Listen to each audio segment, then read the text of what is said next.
And now. All right, we have switched over. Hello, everyone. We are. Wait. Okay, I wanted to make sure that I was capturing my mic. We're Tales of the Catacombs, but we look different today because we have new faces.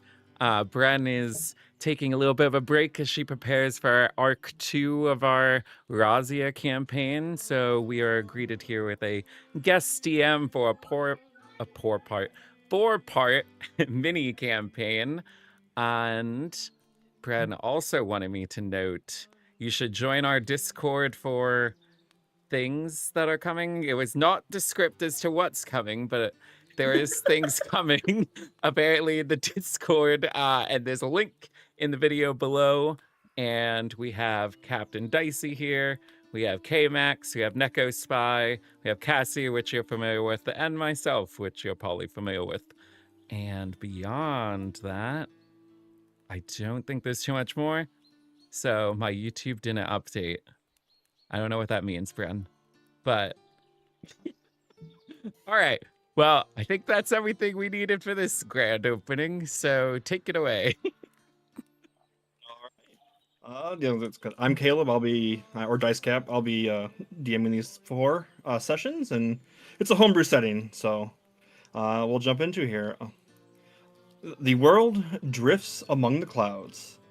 The year is 1124 after the calamity, an age of high skies and quiet faith. A fragile peace built atop the bones of a forgotten world.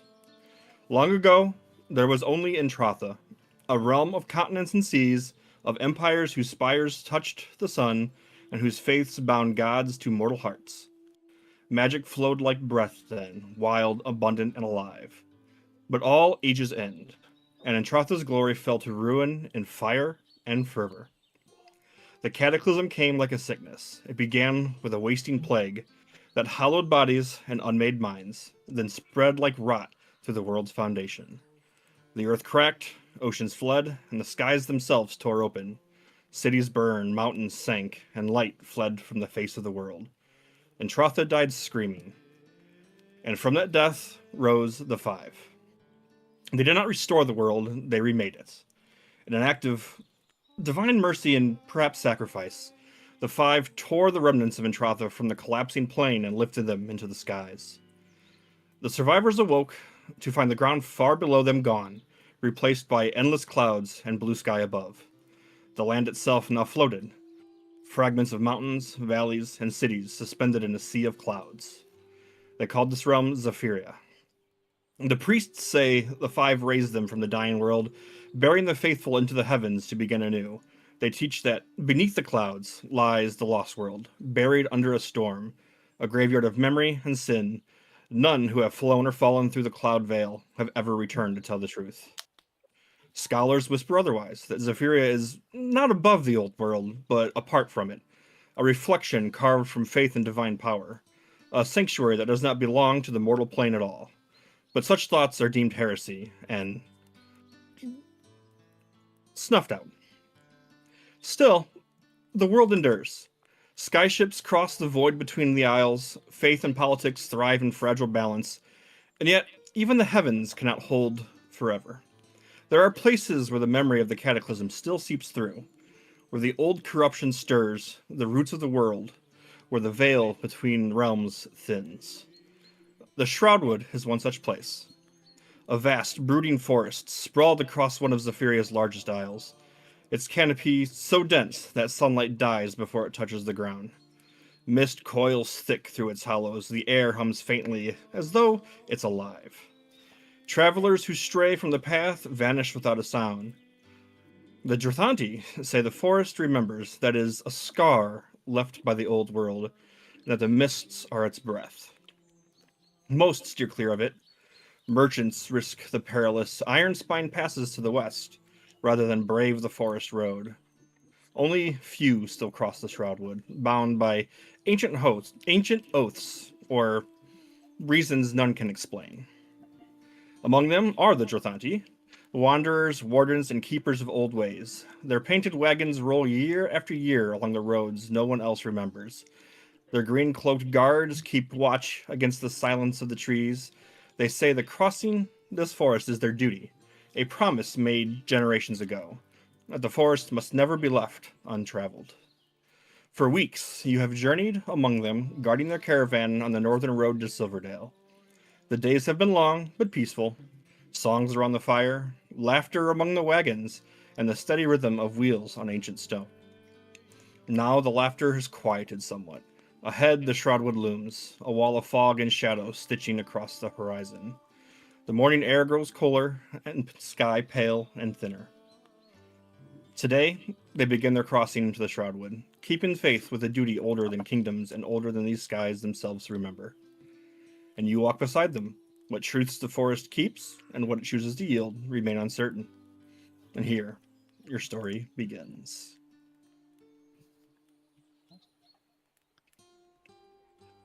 The morning mist clings to the grass as the Drathanti camp stirs to life. Cook fires crackle, sending the scent of wood smoke and spiced porridge into the air. Wagons creak as wheels are checked, animals stamp and snort against their tethers, and the low murmur of voices hums all around. Beyond the camp, the dark line of the Shroudwood looms, its fog rolling like a heavy tide. Laughter cuts through the morning bustle as two children dart between the wagons at play. They come barreling past you, well, and then as one stumbles, colliding into your side. With a surprised yelp, the pair halt, wide-eyed and breathless.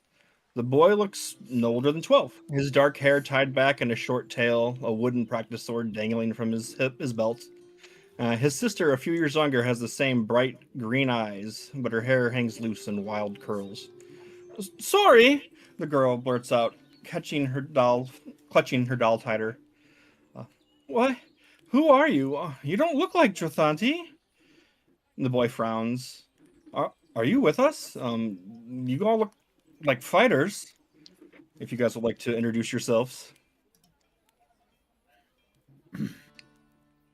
we'll start with with Okay. Calcifer. Are we just introducing ourselves to the kids, or do you want us to describe the character and then uh something from that? Just describe who you are, like in general. All right.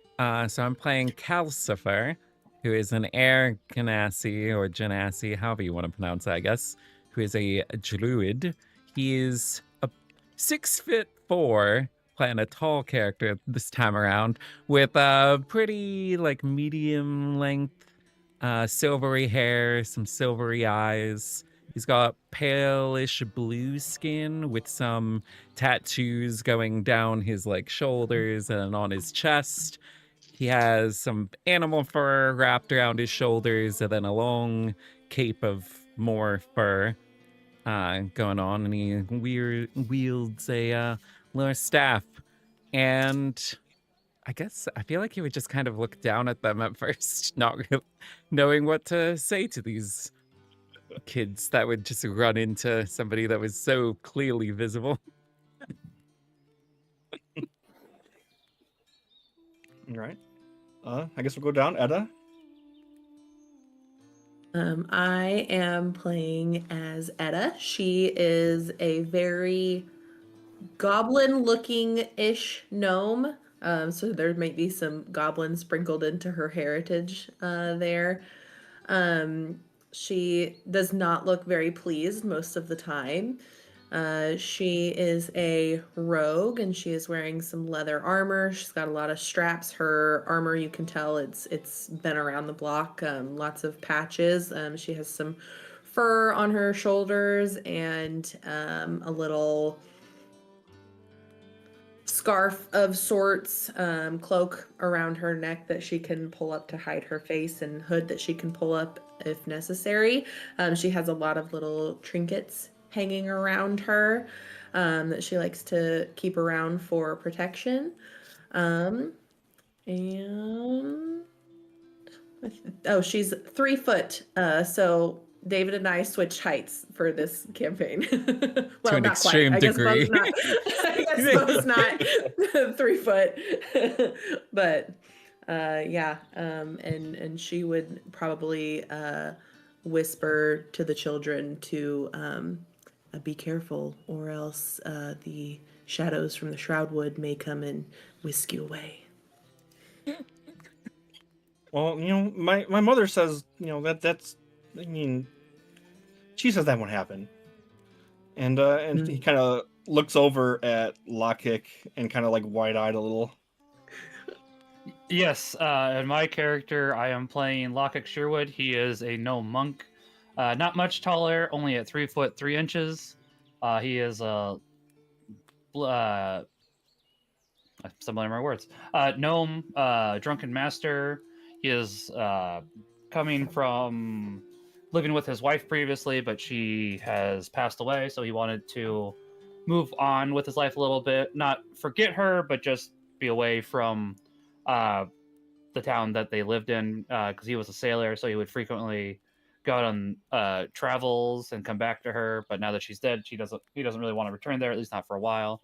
So he joined up with the traveling crew, and while he's still saddened by his wife, he typically tries to be mostly up spirited as much as it can be. So I guess in this case, he would just be like, "Well, just need to be careful around these here, because just wandering into a camp that you don't know who it is can hurt you, but glad to meet you." Oh, well, yeah, I'm sorry. Me and my sister, we get carried away, and then who's that guy over there in the armor? As he looks over at Romandric. Yeah, I'm playing Romandric. I'm a Asimar paladin. Trying to get my RP skills back up and running. I haven't done this in years. You got this. He is relatively tall. What did I have? I think you had him at like 6'3" or 6'4" as well, because I remember we were close to the same height. About 6'3", 6'4".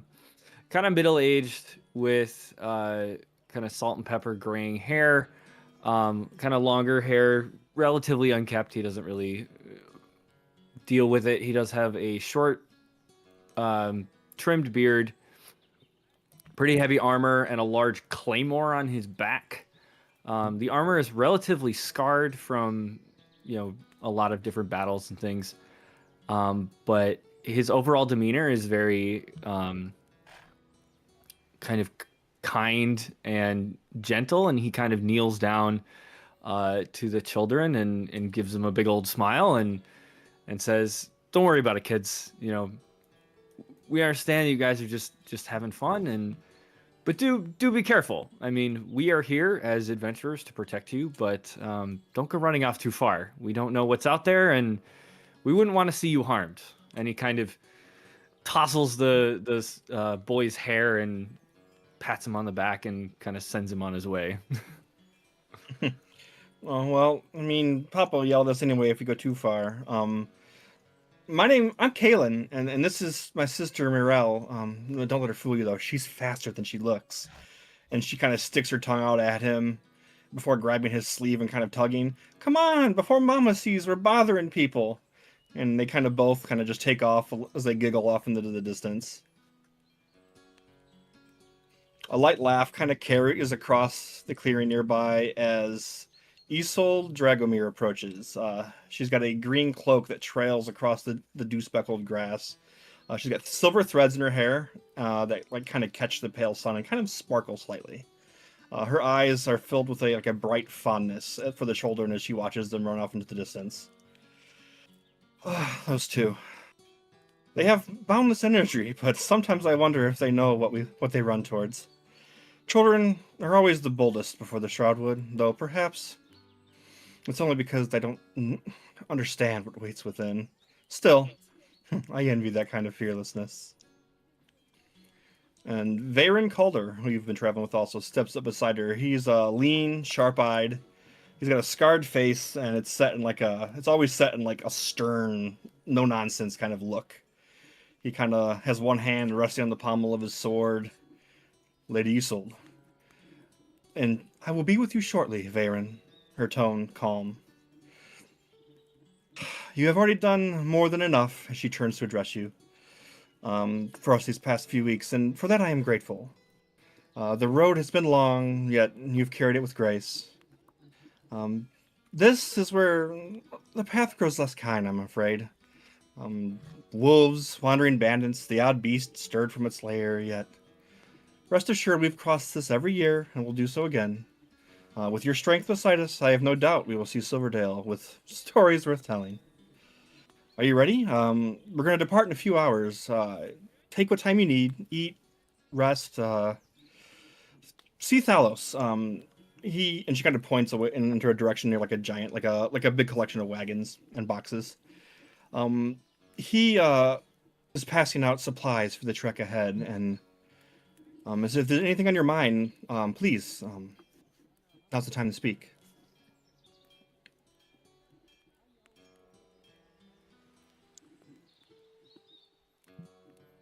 I Totally. believe we'll go over and armor ourselves up then. Also, totally out of character. I need to grab some water. I'll be right back. Okay, well, that's it. I will be with Varen. We have things to attend to.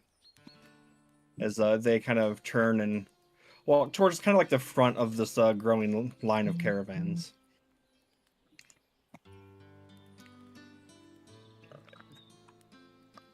All right, so we're all getting So as like you ready in the morning. Oh, sorry.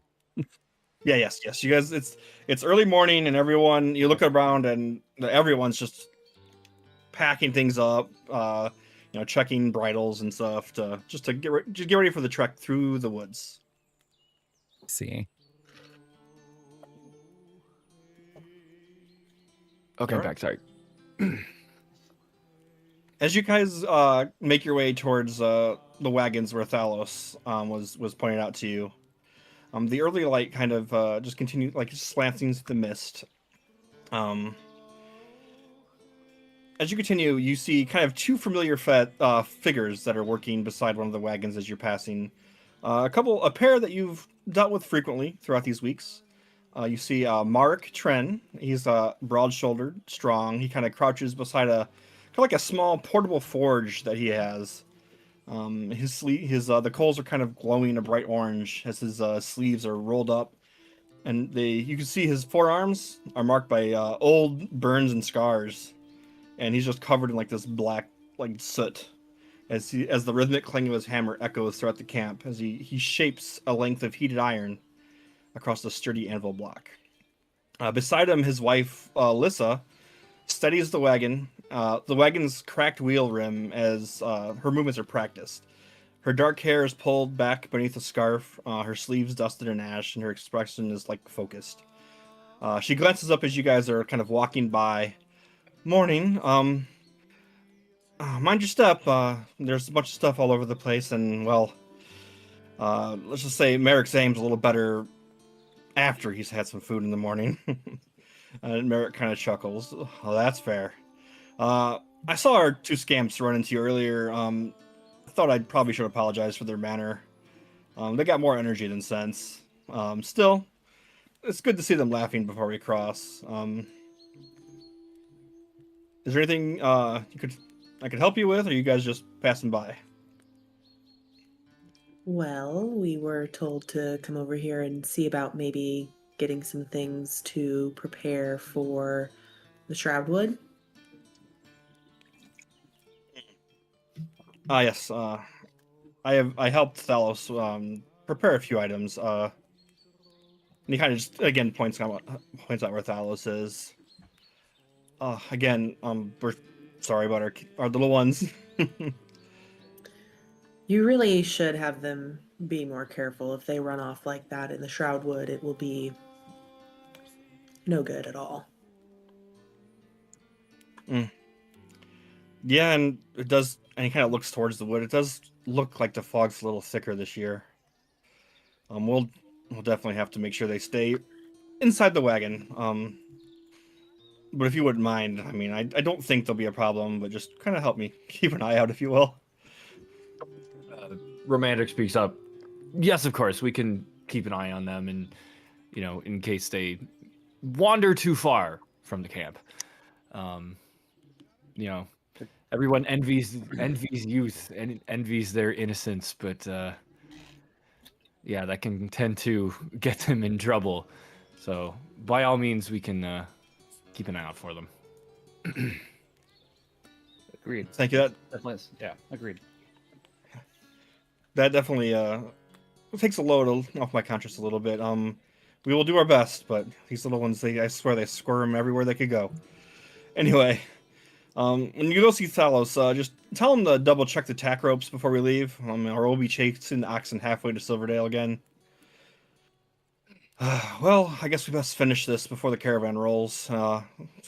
Safe travels. As he kind of gives you a final wave before turning back to his work.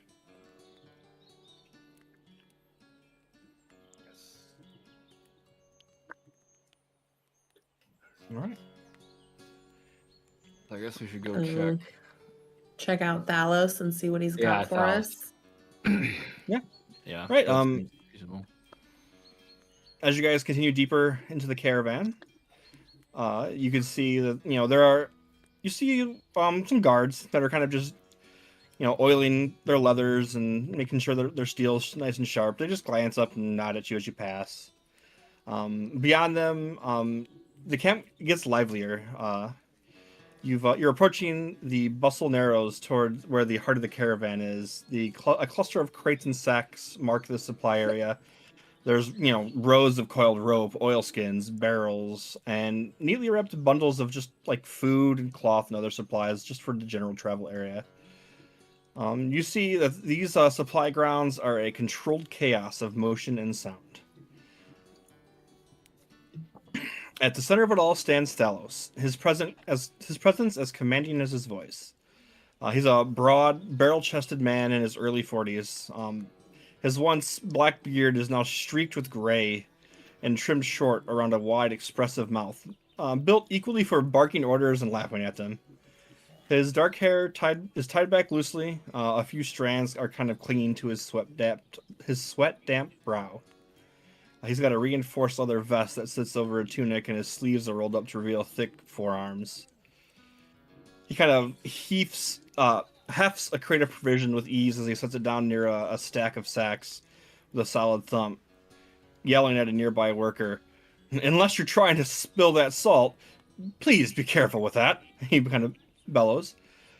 And beside him, you see Sarinya, the caravan's healer. She kind of just is taking stock and moving like vials filled with colored liquid. Romantic strides up to Thalos and raises his hand and said, "Hail, good sir! We were told that you had some gear to help us prepare for our journey through the Shroudwood. Is this correct?" Yes. I think you're the last ones to come up. I've got a plethora of items, and he kind of waves around.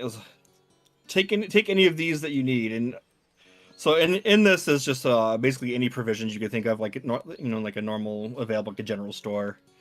And along with these, I do have a special selection of items that you could that I've been told by Isolde to let you choose from. And he kind of points to an area, and you can see there's some kind of nice looking gear here. You see like a nice deep green cloak that's kind of like trimmed with silver stitching. There's like a pair of really nice looking boots. He kind of taps the soles together, and they don't really make any noise. There's like a bronze band with like a small amber gem in it. He kind of looks at it and he says, "I trade a wagon of gold for one of these come winter. It keeps the frost from biting and keeps the chill off your bones. They say the flame in the stone never goes out." And then next to that, you can see there's like a slim oaken wand with a quartz at the tip.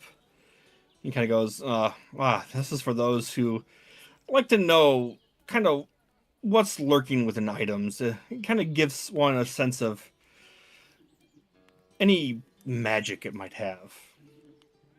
And you can see there's a couple like really nice looking weapons. There's like a short sword, a quarterstaff, a bow.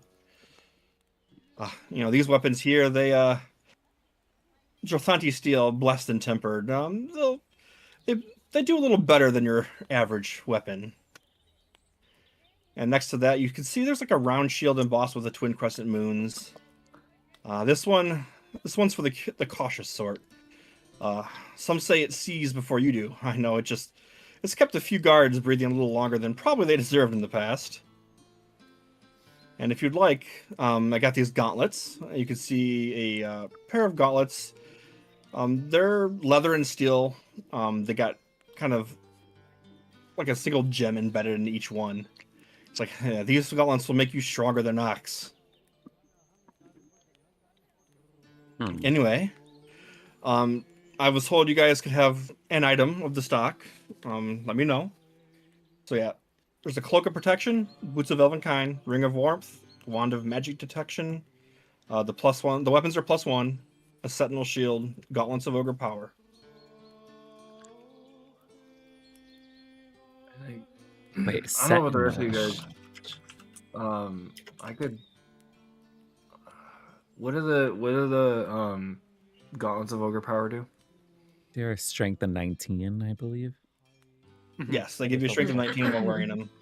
Okay, those could actually help me pretty well, I think. I mean, they kind of match what you got going on there. If you'd like them. I think Romandric speaks up, and I think those gauntlets will work perfectly for me. Huh. I couldn't imagine of a better person to have these gauntlets. Then he kind of just hands them your way. Appreciated.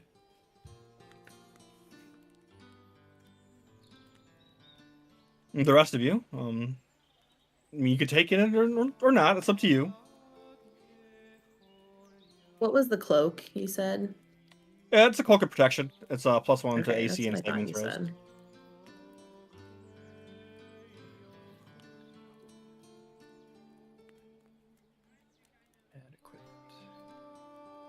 Wait, what is everyone else taking? I was kind of waiting to see what people wanted before I picked something. I took the gloves of ogre strength. Yeah. Yeah, I think that's the only thing that's been taken so far. Yeah. Oh,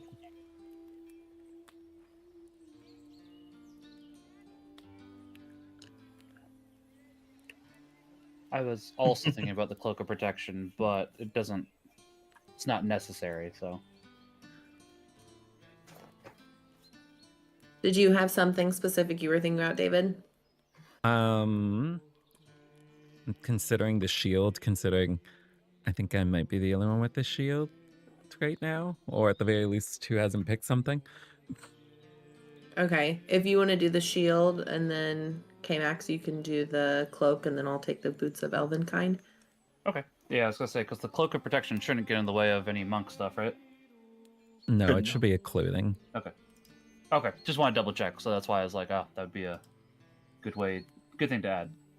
Were there any daggers listed in the weapons? I didn't get all the weapons listed. I know you said quarterstaff and bow. Why, are you gonna steal some stuff? Some extra. I can be persuasive before I steal. There's a short sword, a quarterstaff, a dagger, and a bow. I'll say, if there's no Short daggers, sword, I have what is 4. it? I don't need any of them. What kind of bow is it? It's a short bow. Ooh. Edda's gonna sidle on up to Thanos, or not Thanos. I knew I was gonna say that. Thanos. I even had it typed out right, and I knew when I was typing in the notes, I'm like, I'm gonna call this dude Thanos. I just know it. I got the gauntlets from him, and they have the gems, so apparently Yeah, I yeah, can yeah. snap my finger. But Edda's gonna sidle on up to Thalos, and she's gonna say, I mean, these are just magnificent items. I can't decide between the bow and the boots of Elvenkind because I think both would just complement me so well. Would there be any possible way you would allow me to take 2 items? Make a I will- persuasion. Oh, I was gonna say, I'll offer to help him pack up stuff around the camp in order so she can get that item. I'll give you advantage on that. Aren't you being generous? Baby. That is a 30. My gosh. Okay. He kind of goes, I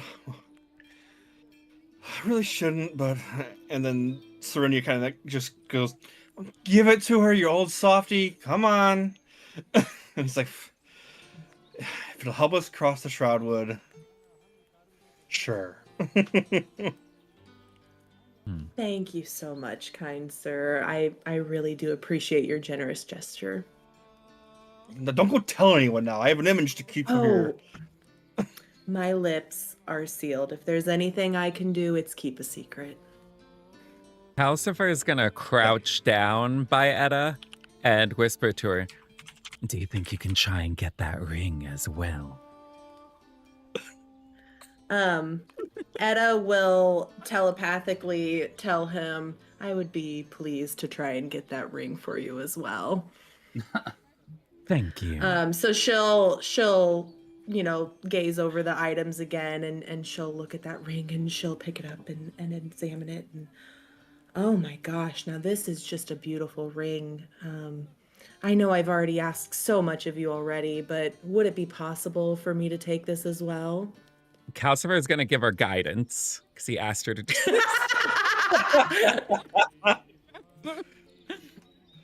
We're just gonna Okay, swindle this guy for everything he's got. Yep. Classic. Go ahead and make me another check. But I'll say it's a disadvantage since you've already pushed it a little bit. Yeah.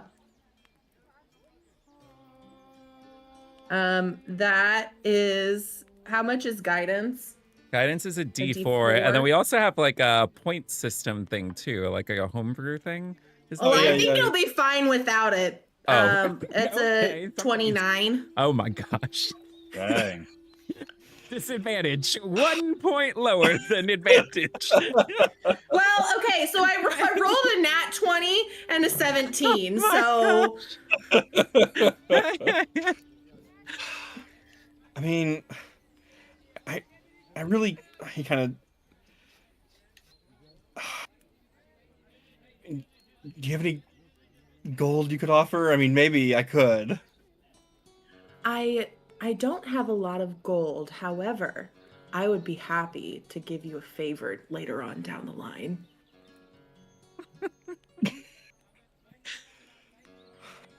Kind of sighs, looks at it.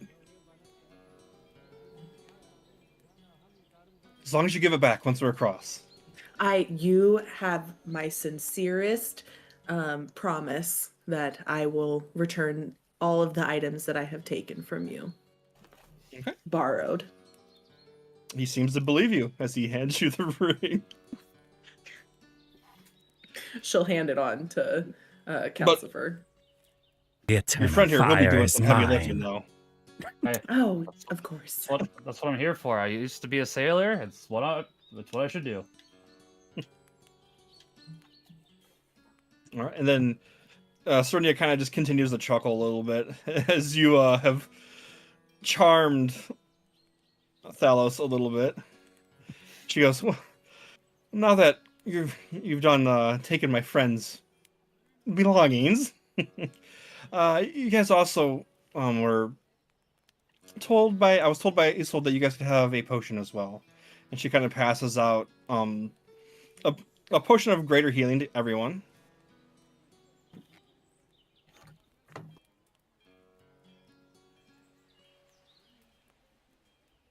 And then everyone can have one of these. And she kind of slides forward like a little holder. It contains a potion of climbing, fire resistance, water breathing, heroism, animal friendship, invisibility, and hill giant strength. I did not Wait. get all those written Yeah, down. wait a minute. So I got. Can you repeat I'm still that trying one more to time, find please? potion of greater healing.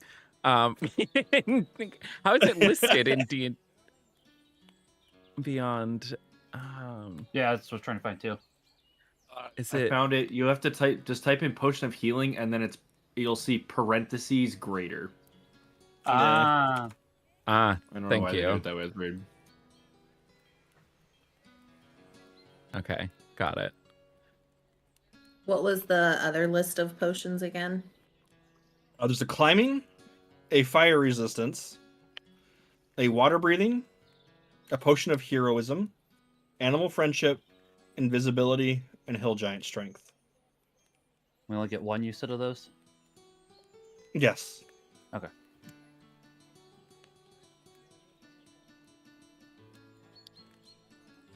I'd say invisibility or talking to the animals might be, since we're in a forest, unless somebody can talk to the animals already. Wait, can I? I can. Actually, hold on. That makes it so that we do not need that one then. Wait, is One it of that the they're just special- giving us all of those and it's just like what we can disperse amongst each other? Or is it we make a Choice of selection? one. A choice of one singular one? Yes. Per person Oh or no, per per group? person. Okay, per person. Oh, That one per was my- person? that was my Okay, I thought question. it was one per group. Okay. No. Okay. Yeah, I have animal friendship and speak to animals. Okay. I guess I could go with the climbing one you said. Since I'm the monk, I can, slow fall if worse comes to worse. So Yes, the climbing. When the ground gives way, you'll be glad for this. Just don't look down.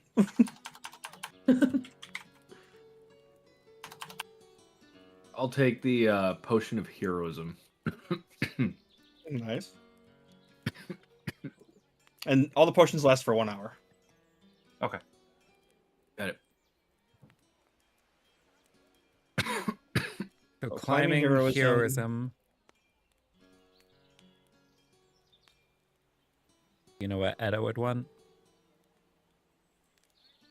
Maybe this hill giant strength one wouldn't be a terrible idea for her. That is one of her weak points.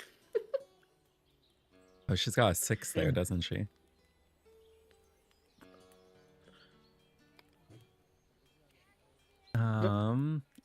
Casper would take the Okay. invisibility one, I think. Okay. Yeah, that's lesser invisibility, so like casting, attacking, all that stuff breaks it. And the hill giant strength gives you a strength score of 21 for 1 hour. Okay. Heck yeah. Big strength. All right.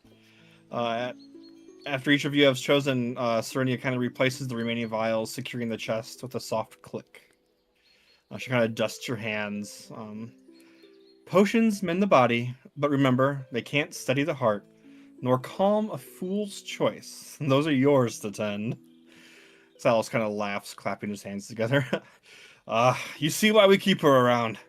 Not just for medicine, but for the sermons, too. I do not. Someone has to keep balance, and you'll never be subtle enough to qualify. So they just Salos kind of just roars with laughter.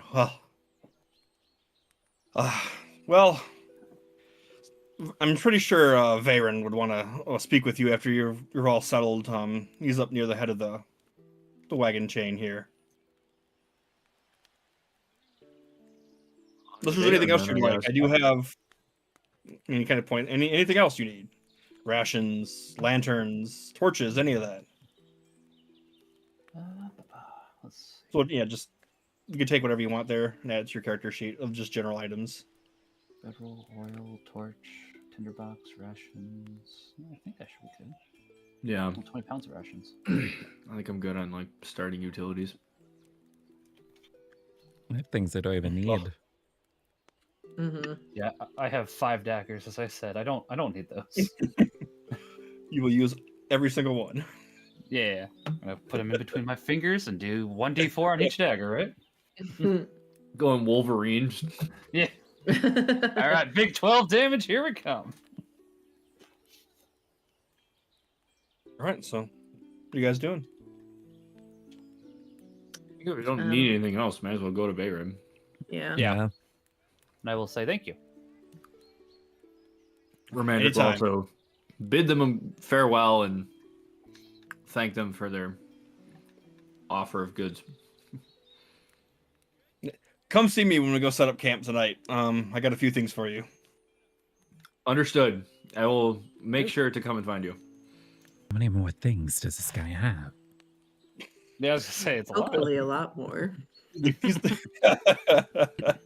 He is the camp quartermaster, so the area is just littered with junk. Hmm. All right. As you guys kind of head towards the front of the caravan here, or you depart, Veyron is kind of humming about as he sees some last minute preparations. You can see he's kind of like checking a harness to make sure it's sturdy on a horse that's in the front here carrying a very like ornate looking wagon. This is Isold and Veyron's wagon. He kind of turns as you approach. Ah, good. You're ready. The scouts report clear roads to the first way stop. We should reach it by nightfall if the pace holds. After that, just 2 more days and we should be through the Shroudwood before we see the plains on the other side. He kind of glances towards the trees, assuming everything in the forest behaves. Isold kind of walks around, kind of folding up a parchment. 3 days of travel, with tonight's rest at the old way stop. We've crossed many times. Again, if you have any questions, we're about to head out. Veyron should have where you guys should travel with us. And he kind of looks like, yes. I'll have you guys kind of stick to the front here around me. So just in case anything kind of surprises us on our travel through.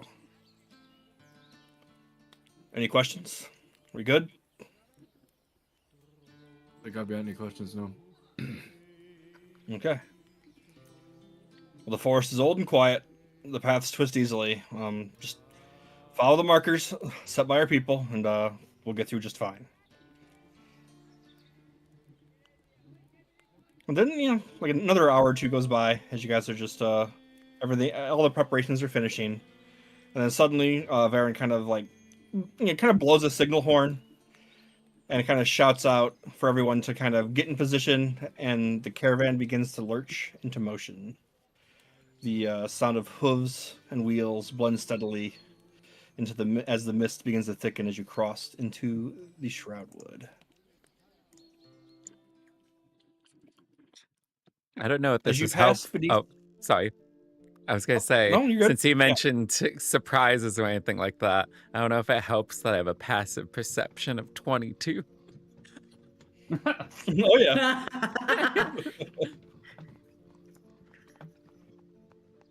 So as you pass the first boughs of the Shroudwood, the morning sun turns soft and muted. It filters through the canopy of ancient trees whose leaves shift in hues of deep emerald and bronze. The air begins to grow cooler, touched with the scent of moss and rich earth. The noise of the world beyond kind of fades slowly, replaced by a low chorus of the forest. The chatter of birds, the whisper of leaves stirred by winds, the distant creak of branches far above. The wagon wheels murmur against the dirt road, their rhythm blending with a steady sound of hoofs that almost kind of has like a lulling effect. Kind of, you could kind of feel some weariness set in a little bit. Time seems to stretch as you wind deeper beneath the canopy. The forest, it just feels vast. Not necessarily oppressive, but you can kind of definitely feel like it's an old forest. It's definitely settled and it kind of has like a watchful kind of feel to it. A pair of thrushes kind of dart across the road, and somewhere off to the right, you kind of hear something that sounds like a cry or a bleat of some kind. Give me a perception check, everyone.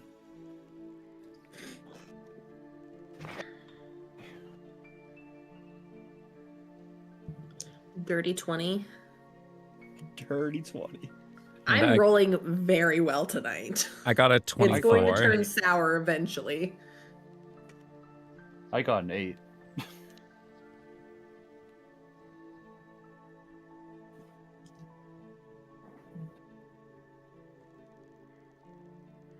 Okay. I got a 15. All right, so everyone 15 or over. You kind of notice through the ferns some movement.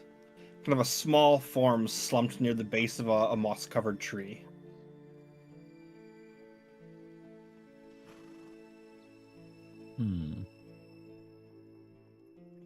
How, like, how far off is it from the caravan, distance-wise? It's Can about, we tell? it looks like it's about 20, 30 feet off the road. Okay. You're going to pass by it. So Calcifer is going to cast a gust to make it the leaves move around to see if he could startle something out of there in case it's just like a random small animal or something like that. So just some wind over there by it. Okay.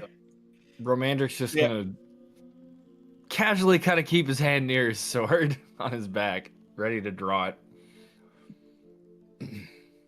I'm gonna keep playing my drum because I didn't get a 15.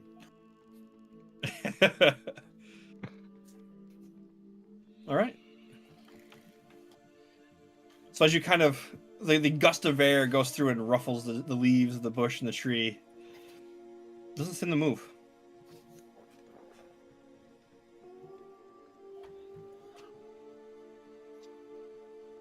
It's nothing. Is there because there's mist around us, correct? In the woods. Yes.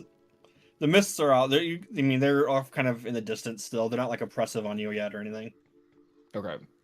Is there mist sort of enshrouding this entity or figure that we see? It's not like obscuring or enshrouding it. But you do see the mist is kind of slowly kind of moving its direction. Okay.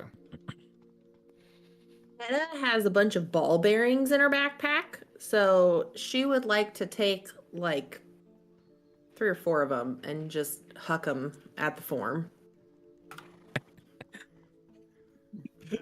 Just give me an attack roll.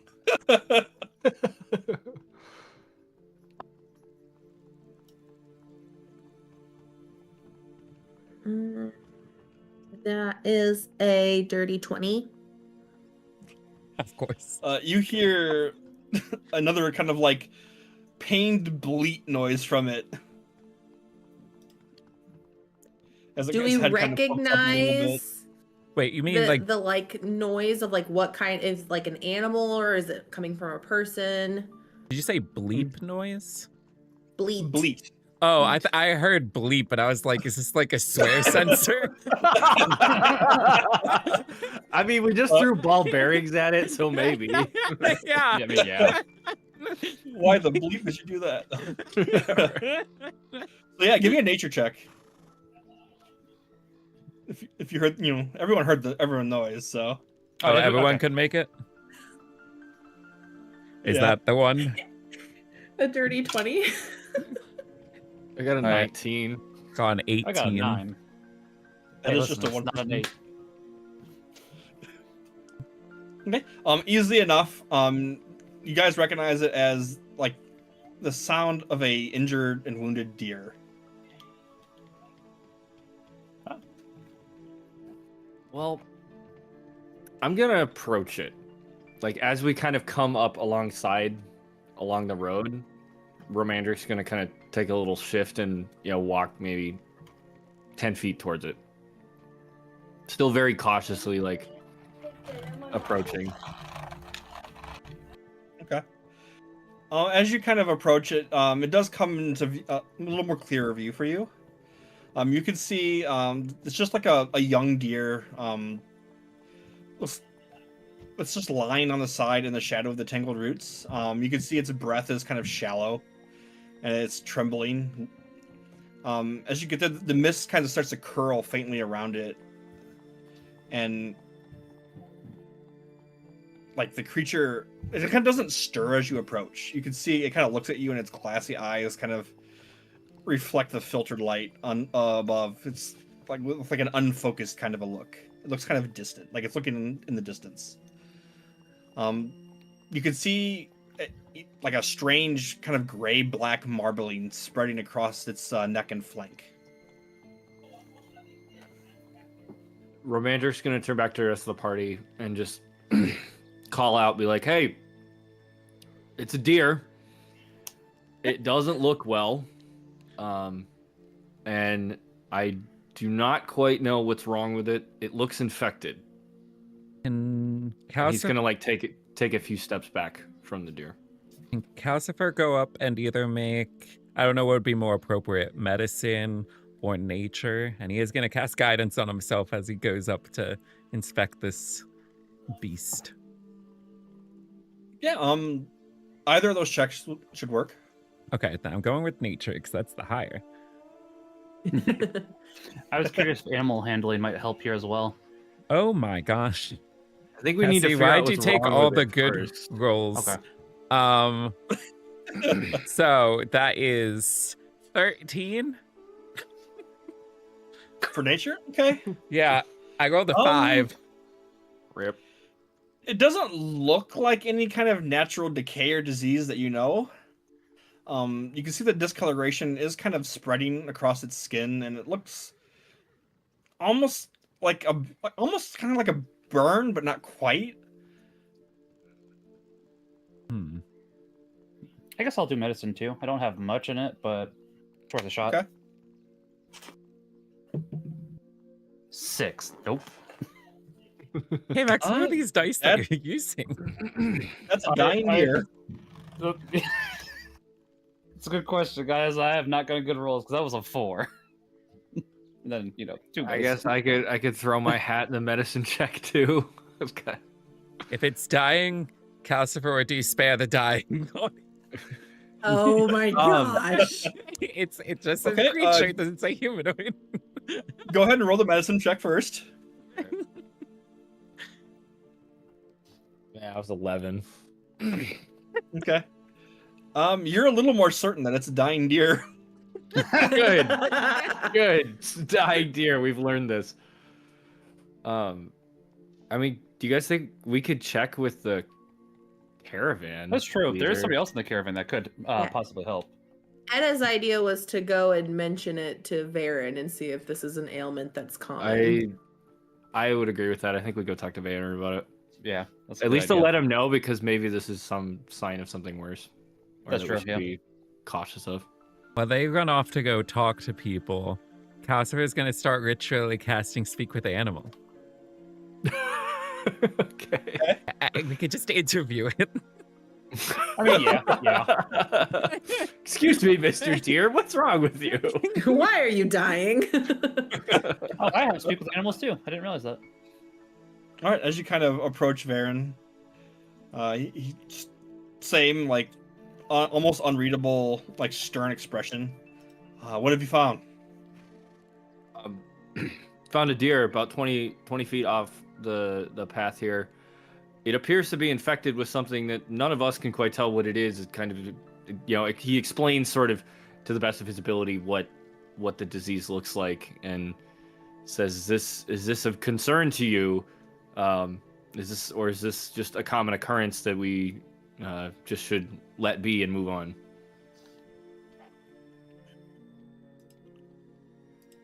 Oh, we've encountered this sickness.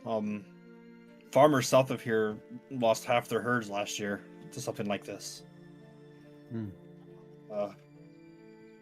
Some animals tend to go crazy and just feral and attack out of no reason.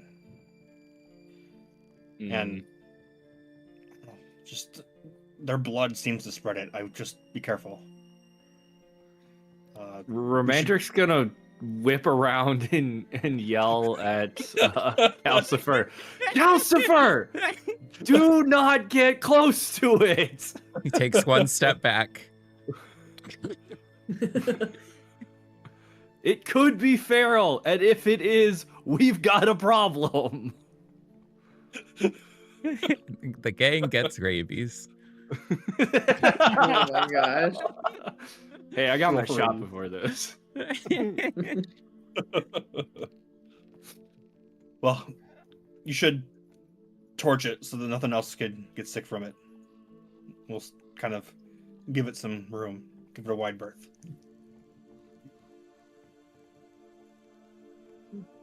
Okay, so just for reference, when he means torch it, does he physically mean set Literally it on? means set it on fire. probably Set means it on fire, yes. Well, I mean, they mentioned they had torches and things like as markers throughout the forest, so I figured it was just like you mark it and ignore it. But okay, no, yeah, set it on fire.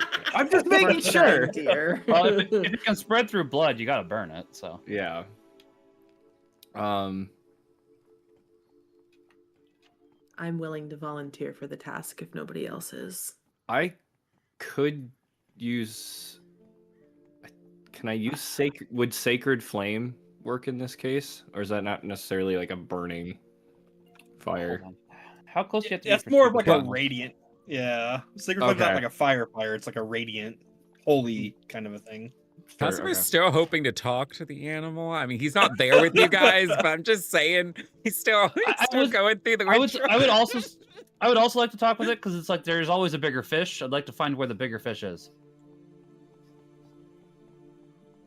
So yeah, you guys approach, Romantic's get just ready to like, all burn right, it, go and- talk to it.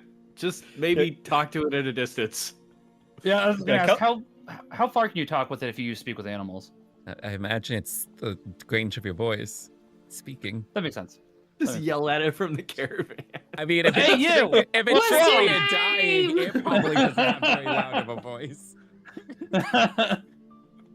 So you approach and Calcifer's like going through a ritual cast right now. You guys want to finish? yeah. Etta will let him finish. Yeah. She will explain to him while he's casting as much as he's able to like grasp information while he's doing that. We will have to burn the deer. However, we will let you say your piece to it before. Okay. So yeah, easy enough. You get through your cast and speak with animals takes hold. All right, he's gonna look at the deer and I guess keep a little bit of a distance, maybe 5 feet. You know, COVID safe. COVID distance. Social distancing with the deer. Yeah, make sure there's a like a plastic divider between you two. It's like, make sure you're wearing the donut. Dear, Push what past happened to you? Oh dear.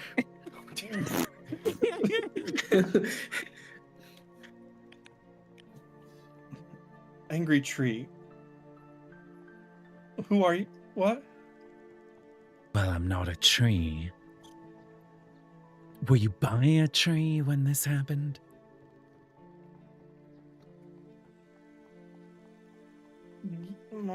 Yeah. Food, eating. Yeah. Tree scratched. See, and how far was this? The way the sun was. Okay, so that's the direction, but not the distance. I slept 3 times. How far is that? That could be quite a distance, actually.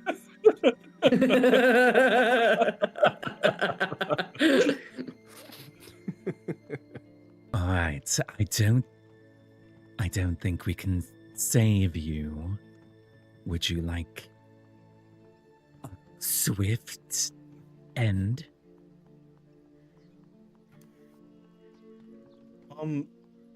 Can you help? No. No. Nah. Nope. I would like help. Mm, That is the downside to talk with animals. Now they want you to save them. I mean, death is a help. It's a mercy. All right, so he's gonna go over and he's going to kind of like pat its head, but while patting its head,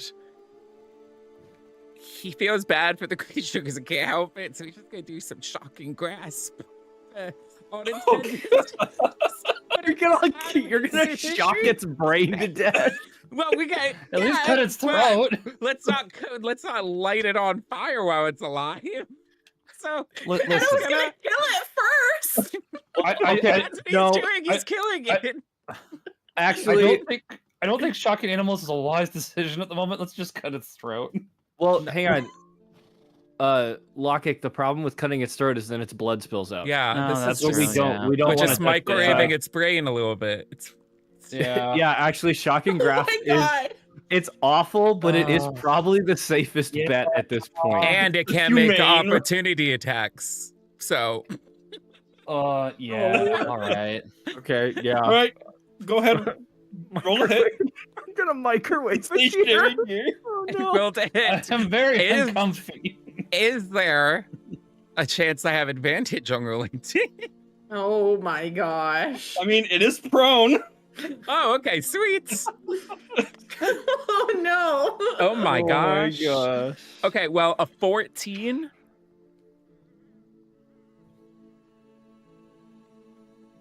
Yep. That'll- All right. Yep. All right, so that's gonna be a 2d8 lightning. Oh no, it just cooked Oh. its brain. Okay, so that's a 10. Okay. So as you put them, in the deer's misery, life leaves its eyes as it slumps to the ground.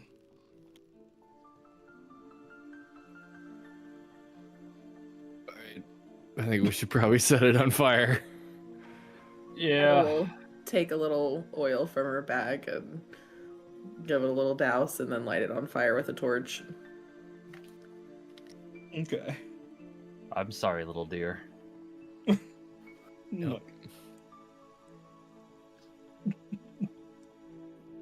All I right. think we just go back to the caravan I think and it's time to move on. leave it to burn, I guess. On the upside, I believe speak with animals lasts for an hour. So if we come across any other any other creatures, oh no, it's only 10 minutes. Microwaving baby animals. Well, you No, didn't we say said it it was was a deer. a We didn't say it was a fawn. baby. Yes. Oh, fine. Yeah. Fine. Like, It'd be like if you found a cow and said, "Oh, we're microwaving the baby." It's not vegan. yeah, it was True. just Bambi's mom, not Bambi. Maybe I was just Oh, gosh. maybe I was just picturing a fawn in my head. I mean, I can understand that. Yeah. But thankfully, it wasn't. Yeah. Listen through electricity. Ugh.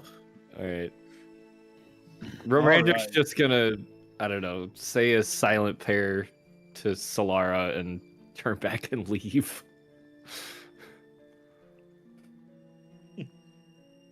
Yeah. Kind of an upsetting scene. Yeah. All right. Well, as you guys continue, the road does begin to narrow as you press deeper into the Shroudwood. The trees they're growing taller the deeper you go in. Ancient trees with trunks so wide they kind of are. Some of them are starting to twist together into almost like just giant wooden pillars. The laughter of the birds kind of fades as you continue into the forest here. In general, the sound of the wildlife is starting to grow a little quieter. Every now and then, the caravan kind of passes the remnants of an older road. You see there are bits of broken stone and different way markers that they have set up along the route. You notice that the Drathanti are starting to kind of murmur. Some are kind of just saying silent prayers. Others are just kind of, after kind of noticing what previously took place, are a little at unease. And Makes sense. yeah. As the air starts to grow cooler and heavier, that scent of wet moss and fern just enhances, and it's stronger. And eventually, kind of Varen slows his horse near the lead wagon, and then kind of shouts back, "We're close to the first marker. Keep the pace steady." And the road kind of bends around to a rise and opens up into a small clearing where the fog You can see kind of like divots, and there's like a thick fog in the clearing itself. And at the center of this, you kind of see like a large stone obelisk that goes up about 20 feet. The surface of the obelisk is carved with like looping like runes. Some appear to be almost half erased by time and weather. Vines and lichen kind of creep up along its side. And you can see kind of like a faint glow of like silver metal that kind of peeks through on the inlay of some of these runes. Isolde kind of like raises a hand. We'll pause here. Let the animals rest. And she kind of looks at you. I have to attend to something. If you will wait. And she kind of dismounts and starts walking Insight towards check. the obelisk. Go ahead. All right. What is she looking at? Oh, no. That's an 8. Oh, wait. No. It is a 10. Oh, wow. Hey, it could make the difference. She's looking at a large stone obelisk. She has no shady intent. It doesn't appear to. It looks like she's rather determined. I'm See. gonna also It roll an passes the vibe insight check. I'm gonna roll an insight check, I think, to at least try to see what she's like doing with the obelisk, if she's like interacting with it or performing something. Okay. Are you trying to read her actions with what she's doing, or see what she's doing? Because that'd be more like a perception. Okay.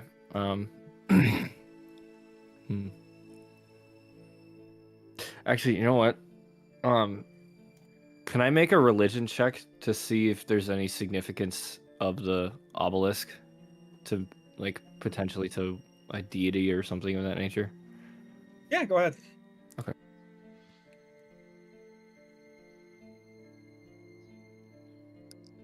I got 18. Okay. Just looking at it and seeing like the different runes and patterns that are on its side from where you're standing, this obelisk looks like it predates the calamity. So you don't notice anything to like any of the 5.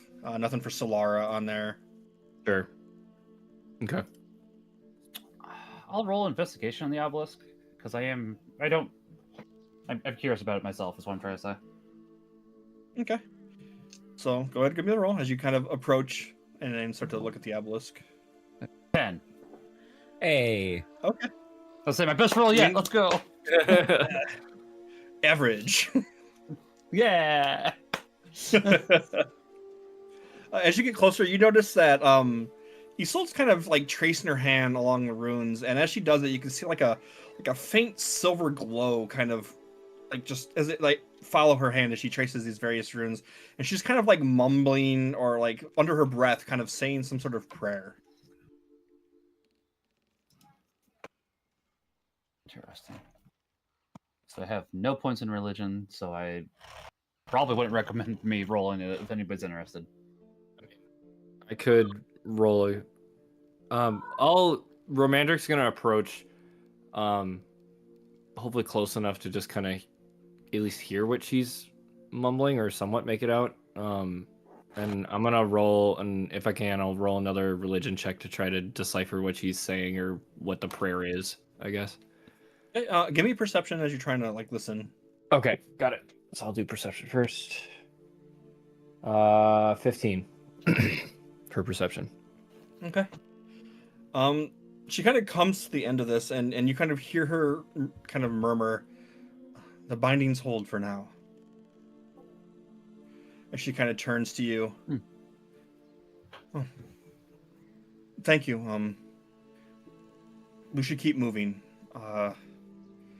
We're close to the bridge. Once we get across that, we should be at the first stop for the night. We can set up camp. Persuasion check. Let's see what she was doing. Okay, you're gonna ask her. Yeah, I was gonna say, just nicely. Hey, what were you doing there? Oh, that dice fell to the ground. Let me re-roll that.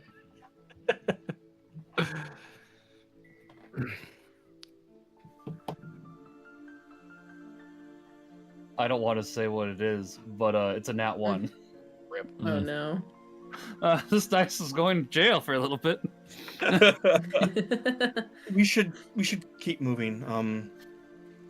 With that deer, I'd rather just ask me later when we're in a safer spot. Understandable. Thank you. Yeah, I think we should keep moving at this point. Yeah. Listen, it's not. I mean, I got a 1. It's like, what is something gonna do? No.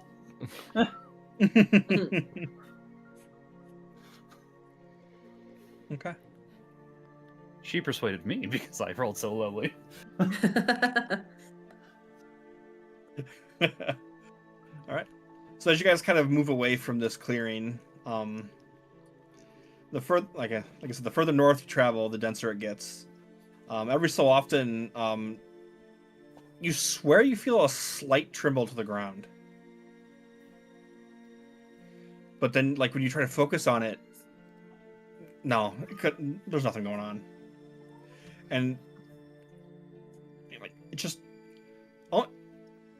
Like the animals don't seem to react or anything to it, so you just kind of brush it off a little bit. Just Go ahead. Sorry, as we're walking, Romandric is going to turn to Calcifer and ask, "What did the deer tell you about the disease?" He said he got it from a tree. Was that it? Just from a tree? It was the direction of the sun 3 days ago. Okay. The other problem with that is, what time of day was it?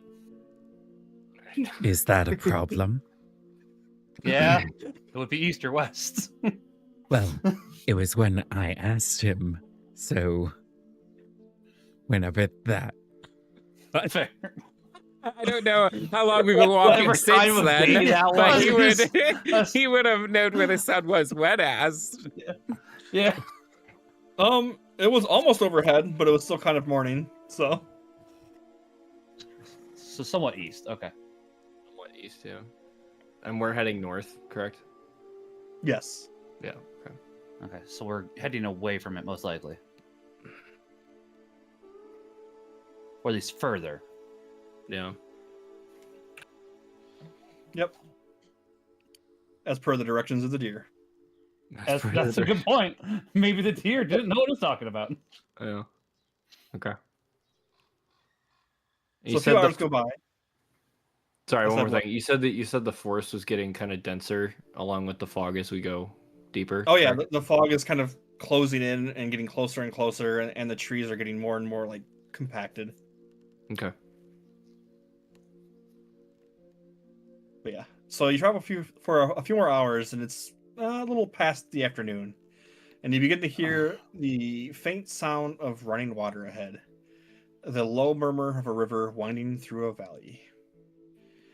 As you kind of get closer to it, the haze kind of thins a little more, and you can see the source as the road ends at the edge of a wide ravine, spanned by a massive wooden bridge. The structure kind of stretches into the fog, and it's kind of thick enough on the other side that you don't really see the other side of this bridge or this ravine. It appears like the bridge is built wide and sturdy for wagon travel. You can see that there are heavy beams, wide planks, and stone pillars that kind of rise from the side of the walls to hold its weight. Yet you notice that there's something wrong. From your guys' side, you can see where a section of the span kind of like leans down into the ravine. You can see several of the ropes are kind of just hanging slack or torn. It's hard to tell from this distance. Before the bridge, just kind of like off the trail to the side of it, there's like another small clearing where the undergrowth has been cut away, leaving kind of enough space that you see like a camp that's appears to be abandoned at this point. You can see a single tent kind of slumps inward besides a cold fire pit. There are scattered supplies that lie half buried in the mud, like rusted tools, and you can see like remnants of broken barrels. Like a thin trail of what looks like maybe black ash kind of like winds across towards the bridge. And you can still like you now and you begin to notice and smell like the scent of like burnt wood kind of still kind of lingering in the air.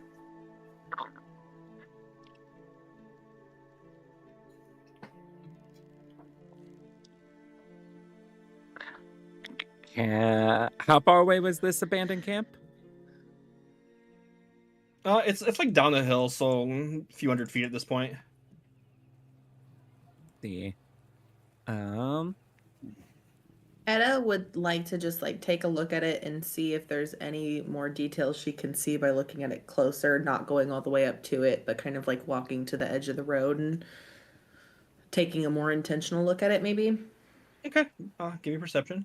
yeah, Calcifer will join her. I will as well. Romandric will follow as well. And you said 19. perception? Mm-hmm. That fell. Ooh, I got a nat 20. Nice. 14. Nice. We're improving now. Okay. I got a 17. Okay. So yeah, you don't see any signs of movement or anything in the camp itself. Like you can see that there are like swords and shields. There's a few swords and shields that are still kind of left behind there though. And there are like what look like something happened. The ground is very disturbed. You can see like lots of like footprints, some drag marks.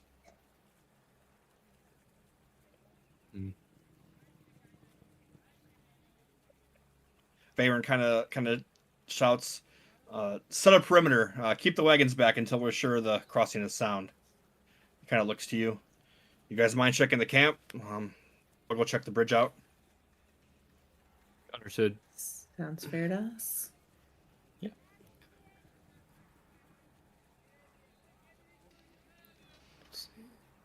I guess we Um, approach closer. Or Yeah. enter the camp. Oh, are you wanting to like Edda's stealth being- up to the camp, or do we that's want what to I was just gonna say. Etta really wants to kind of sneak up and kind of check things out, looking for any sign of maybe someone waiting in this, off to the side, or a trap or anything like that. Okay. Go ahead and give me a stealth check. If you want to do it as a group, then go ahead and give me everyone give me a stealth check here.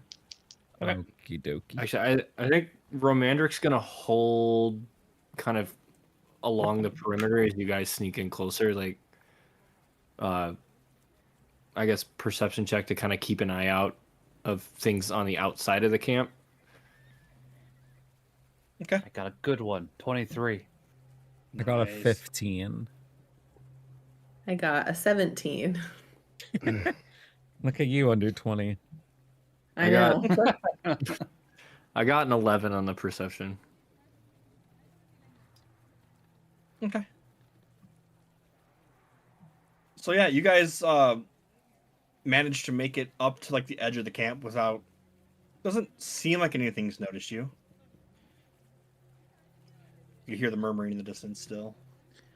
You can see that the fire pit, is kind of ringed with cracked stones. And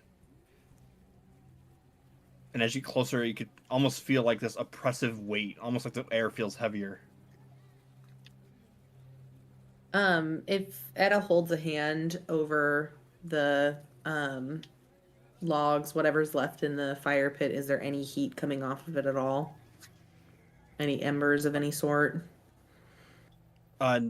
No. What wood remains is cold and like slightly damp. You said the air Okay. felt what here? Heavy? Heavier. I see. Calcifer, since he's an air ganassi, is going to hold his breath in case of danger. Okay.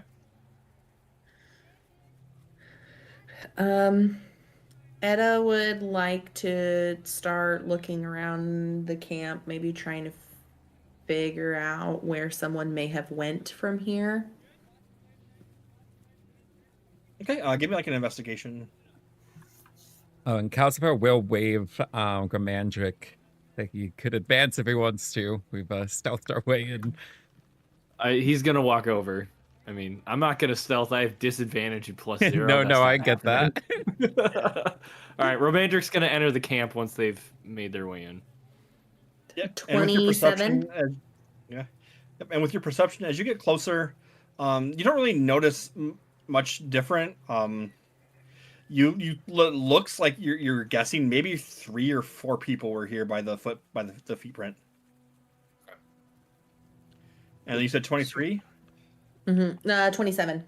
27. My bad. So, yeah, you spot kind of something small near a broken crate. And you kind of go over to investigate. And you see a set of tracks that are kind of different than the others. They're distinct.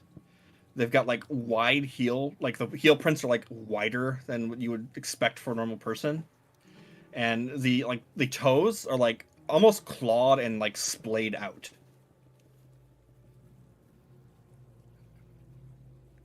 And you can see kind of near it another set of tracks that look almost like a person was like limping or staggering, kind of in the same direction that it went,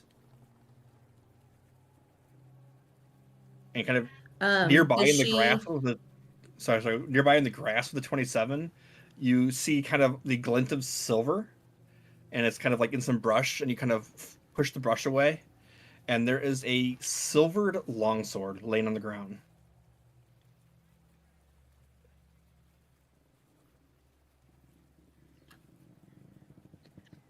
She'll pick up the long sword and just kind of hold it out, and this doesn't really mean much to me. Actually, she's probably it's like standing on the ground because it's probably almost as tall as her, considering it's a long sword. So she's probably more so leaning on it. This doesn't really have much use or mean anything to me, but if anybody would like access to it, you are more than welcome to. And then she's going to examine those prints more closely and see if it's a print that she recognizes. And she'll point out the prints to the others as well in case any of them know what made the prints. Okay. Give me like a nature or arcana, one of the two for the prints. And you said you handed the sword off? She's holding on to it. If anyone wants to take it, she'll let them take it. If not, then she'll probably let it fall to the ground. I mean, I have no use for a longsword. That is a nat one. I knew it would catch up to me eventually. Rip. Whatever left these prints was probably very big. It's about the best like you're not sure what exactly left them. I'll give an. Or you want to go ahead. next?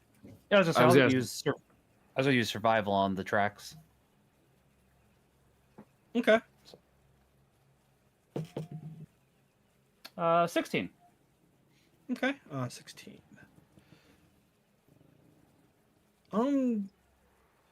With the way the footprints are, the wide base, the kind of like almost clawed, and you notice that there's like more jagged and unevenness to this print than you'd expect. You've And then you remember, you think back to the deer, and it said like a tree hurt them. You've heard of like creatures that stalk these woods, and they are very like tree-like. Some of them do get to be, like really tall. You're talking, 15, 20 feet tall, giant creatures. But this one definitely looks smaller, so it must not be as grown or as old. And do I know roughly how long ago this mark was made, I guess? It appears that this mark was about 4, maybe 5 days. Okay. I'll tell the party my discovery. Well, yeah, I'll tell my party discovery. I see. I could use my advanced communication skills and talk with the plants if we think that'll help. Yeah.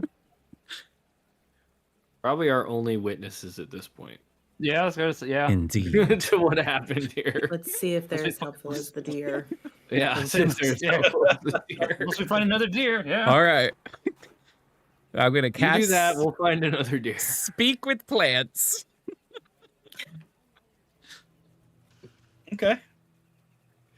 So there are just a bunch of plants around. You get your choice of trees. There's the grass as you look around. There's all kinds of like flowered plants. What do you want to talk to? He'll talk with the tree first because they have the best vantage point. Hello, tree. Hey, hello, man. You tell me what happened in this camp. Some people were sleeping here. I think they had some people stop by and they left. Okay. And why is this camp so disheveled? Oh, I don't think they liked each other. What did they look like? I mean, they had like armor made of animal skins and stuff, and like bows and swords. Do you know if any of the other plants got a better view of them? I mean, we're all around here, man. I'm sure someone's seen something. Tree sounds high. That's what I asked, Stoner Tree. It's a heavy tree. Okay, he's going to, you said what else besides grass? There's like flowering bushes and other kind of bushes around. Okay, he's going to move on to the bushes. Hello, shrubs. Do you happen to have more information on what happened here? I seen some shrubs come. Okay. And what did they do? They got in a fight with the people that were here a few, I don't know, some time ago. And where did they leave?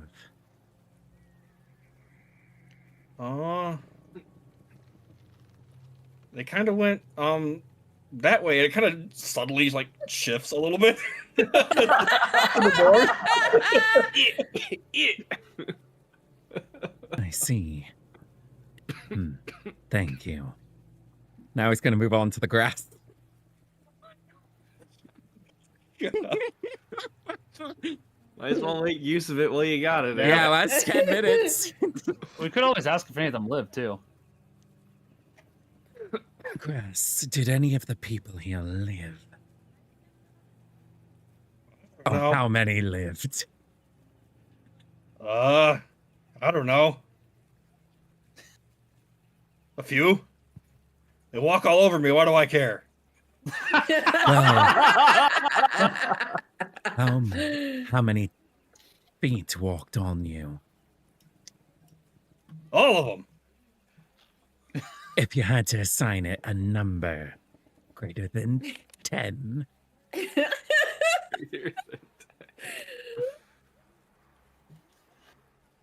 What's a number? it's a numerical value. All right. Listen, I don't know what you're talking about, man. Just don't step on me. I Step on accidentally you. stepped on the grass. He's gonna be pissed, man. I You can't just hear him. step on him. Yeah. So yeah, the grass is just you just hear angry shouting from the grass.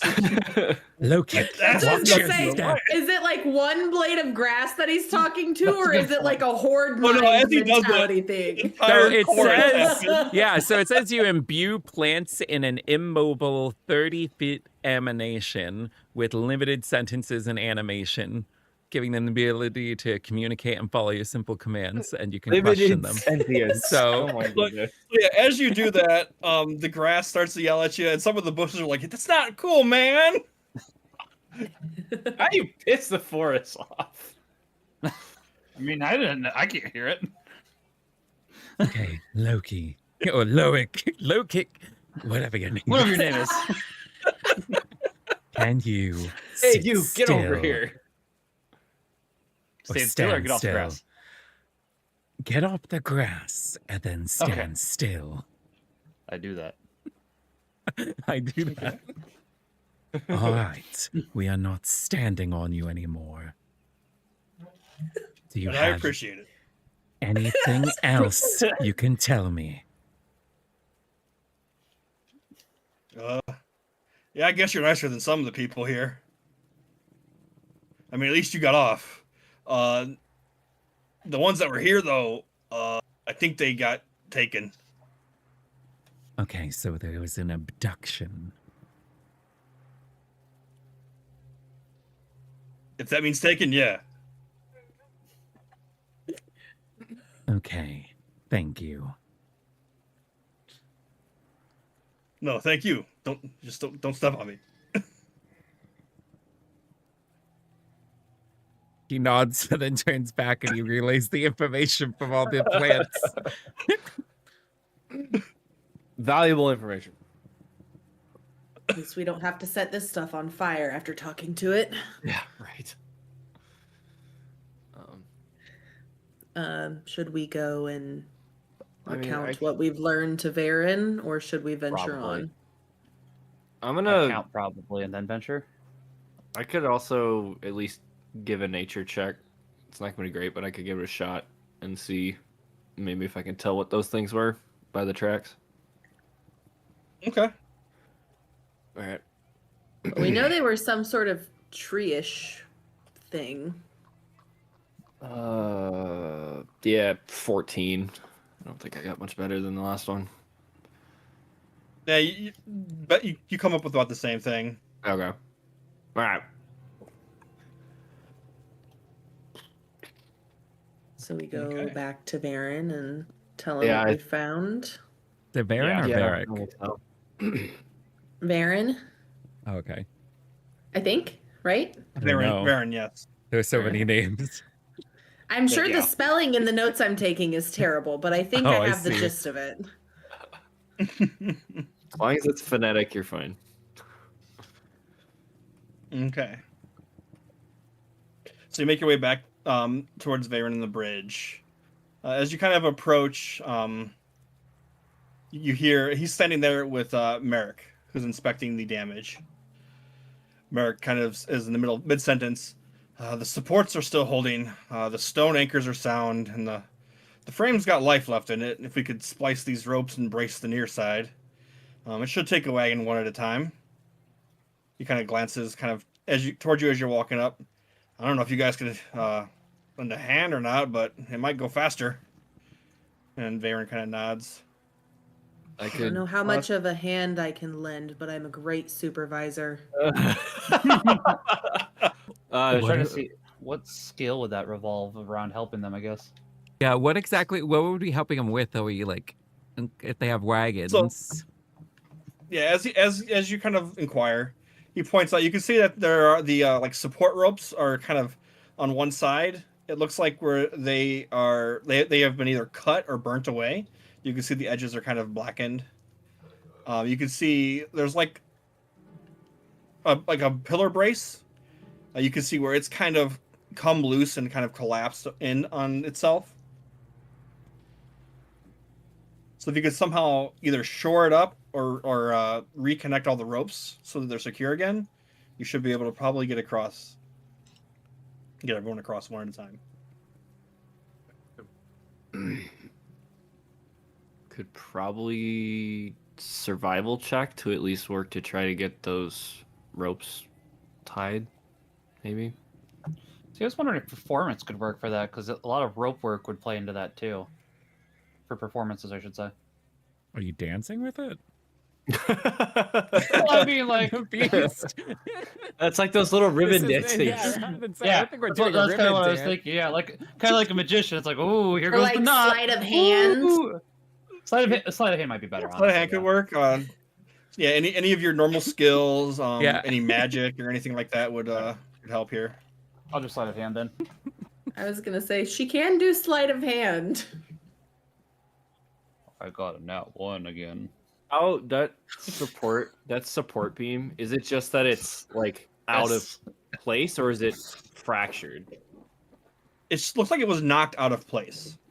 Okay. Because I could also at least strength check and try to push the beam back in place, or the like support, so at least we get that repositioned. You do have the gauntlets of 19 strength, so. Yeah. I really wish I just selected mend as a cantrip. That would have helped a lot. Right? Oh hey, wait! Oh. Oh. But how I'm much? bending. You do? Question is, how much damage did that nat Yeah. 1 do? Nice. Well, you're messing with the ropes. Okay. So yeah, as you're like, oh, I could use mending on these ropes. You look over and the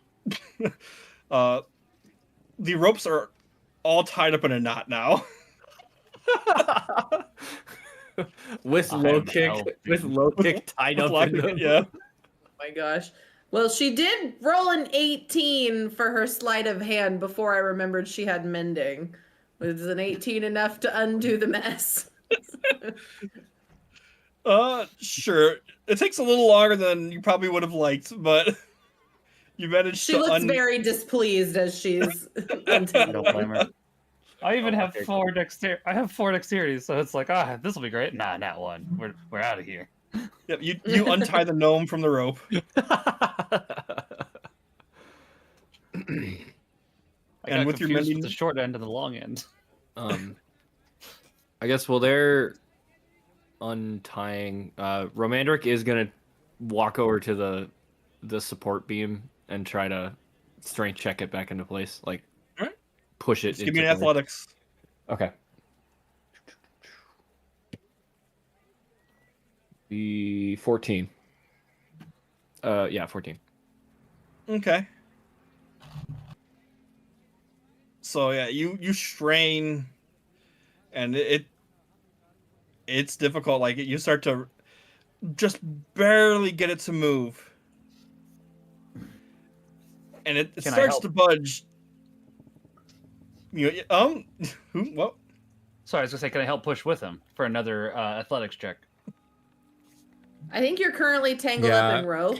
Oh yeah, never Yeah, mind. yeah, You're yeah, take it you're- back. you're- indisposed at the moment. Yeah. Just keep wiggling around. It's like, I want to help. Good So point. yeah, Sorry. and then it kind of I'm sorry. Yeah, it kind of falls back, and you're like, "Ugh, it just almost there. It was just a little too heavy, and you look up and notice that there's a tangled gnome. There's a few of your party members on the bridge, kind of weighing it down a little bit, making it a little bit harder to push that back in place. I'm helping. Romandric's gonna shake his head at Lockik. Like disappointed. Aren't we all? Me too. All right. But yeah, with mending, you manage to kind of like hold the ropes close together and get them to mend together to where it looks like they're fine. A little blackened still around some of the areas, but they appear to be holding. Okay, let's remove ourselves from the bridge so that they can continue their work. I think it'd be best if some of us stood off to the side and did more supervising. Okay. I will help supervise considering what just happened. Don't need that again. I approve this message. So yeah, seeing was having a hard time kind of trying to hoist that support back in place. A few people do come down and offer to help you, so you can roll again with advantage. All right, really dumb question because I haven't played D&D. Remind me what advantage is or how that works. Roll twice, take the highest. 2 dice. Okay, thank you. There's gonna be more stupid questions like that. It's totally fine. Yeah. All right, well, it's either a 9 or a nat 20. Hey, So we're gonna take the nat 20. So yeah. As everyone they're getting psyched up and ready, and they're all like doing some stretches, getting ready to help you. You just kind of grab it and then just hoist it up yourself and put it in place. Nice. And they're like, "Oh, well, I guess that's done." Dusts his hands off and just walks away. Like, you're good to go, guys. We were supervising too.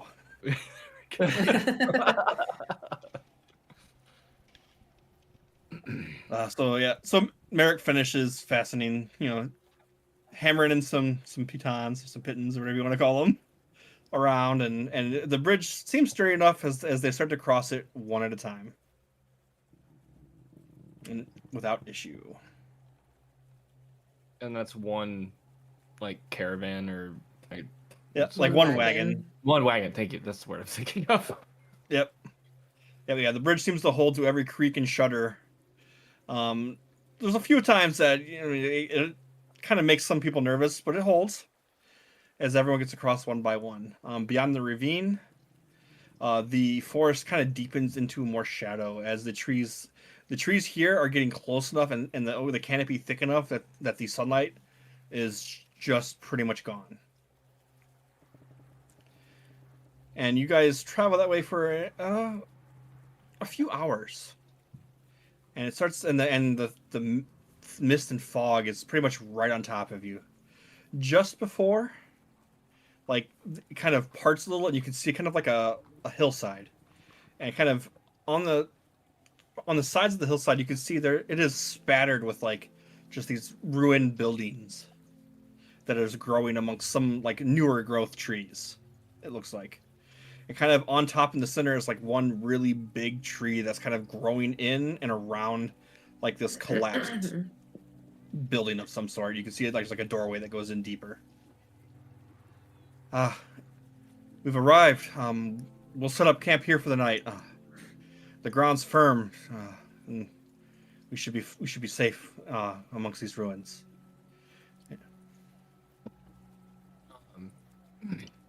Can I make I will. Oh, go ahead. I was gonna say, can I make a persuasion check to try to ask more about what they meant by the grounds firm? Sure. Okay.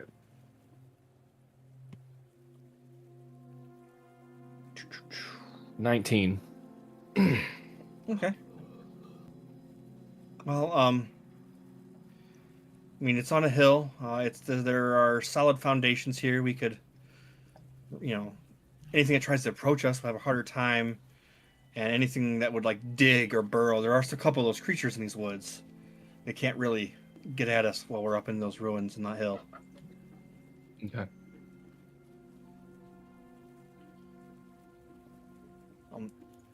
Please, feel free to help. I'll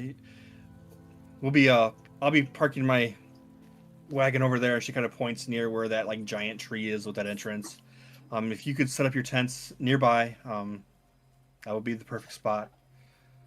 I believe one of you has to go help with the quartermaster, Dalric. I go off. Yep, I go off to help the quartermaster. I was about to say I volunteered. I'm gonna hold up to that bargain. Okay. Romandric's gonna, I guess, follow and start getting a tent and also get a couple of fires going. Get a fire or two set up. Okay. Who did you say we were talking to? Isolde. You guys were near her the time through the Okay. forest. And she's kind of walked over near that kind of like ruins entrance, and you can see like there's like a solid stone like door kind of recessed into it, and you can see she's doing the same thing she was kind of doing on an obelisk because she's tracing these runes, and like this silver light is coming from them. Okay. Romandric's just gonna approach her and ask, what exactly what significance do these runes have, or what's your reason for tracing them? Give me a persuasion. Okay. Lady's very 10. tight-lipped. 10. Okay. Uh, this is just one of the things we kind of do. It's a ritual, kind of. Every year we just come through. It's just to keep us safe. Old Drathanti wards of protection. Just making sure everything will be fine.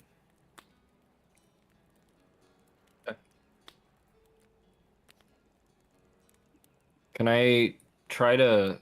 I guess Romantic's gonna try to take a closer look at the runes themselves and maybe try to understand a little more, or maybe try to figure out or understand a little bit more about like how they function. Okay. That would be again like a religion or an arcana, depending on Okay. how you want to look at it. I'll do a religion check. And I've got, again, another dumb question. I've got proficiency in that. How does that function with my roll? It just increases your bonus when you. So when you look at your skill, okay. yeah. Mm-hmm. Yeah, if Okay, you're so that just- looking at your character sheet in D&D Beyond, it should do the math for you. As Oh, far Yeah, as it what should you're do adding everything. to it. Got it. Okay. 17. A religion. Okay. As you look, you see many of the same style of runes that you've seen at the obelisk, but there are a few more that she's actually started tracing, and these have a very they appear to be more towards Lyra, the goddess of travel, Okay. and they Cool. do have a more protection connotation to them. Okay. Sure. Romantic's gonna kind of head back towards where, like, I guess our group is setting camp up, and kind of leave her to her runes.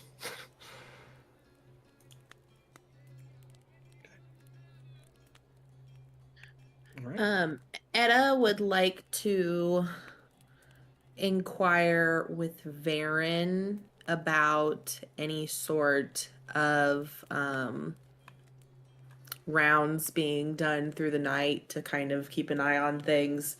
She's still kind of worried about the camp that they came across that looked like it had been like people had broke into it and taken people a few days ago. As you approach, he kind of looks over and notices you. He's like, ah, "Good. I was hoping one of you would check in before turning in. We've nearly Yes. finished securing the perimeter." Wonderful. That's exactly what I was wondering about. Um, I don't know that we got too much of a chance to, debrief with you about what happened with that little abandoned camp earlier. On closer inspection, we did notice that it seems like there was a bit of a kerfuffle there with some people, some strange tracks that we weren't 100% sure what had made them. A few in our party thought that they were made by some sort of tree-ish being that has been known to roam the woods, and I was just wanting to inquire about any rounds being done through the night to keep an eye on things. Okay. And as you're talking, he kind of folds his arms together. Well, here's how I think we're going to do this tonight. I'm going to have the watches will be in groups of 4. 3 of my guards and 1 of you. Each shift a few hours before rotating out. That way everyone stays rested and no one's left staring into these trees alone. The first group is already on post. You don't have to worry about joining them or anything, but they will come and get one of you and find out what order you guys would like to watch in. That sounds like a great plan. I'm very impressed. Happy to see it. Well, I believe we are supposed to check in with Thalos as well before we head to bed tonight. So I'm going to head there next. And if you need anything from us further, feel free to grab us. Of course. Just be careful. The Shroudwood's not known for its mercy after dark. I am well aware. And Etta will head off to find Talos. Okay. Because he was one that told us to come find him too, right? He told Lockhick for the work. Yeah, because Gotcha. he's the Yeah, he's the person you got in indentured servitude. Gotcha. Cool. I think I do remember Salas. He mentioned something to Romandric just about like when we get to camp that. Oh yeah, I he guess did had say that. more He items. tells us to come see him when we get to camp for the night, and that he has more things. Yeah, that's what he said. So we could go.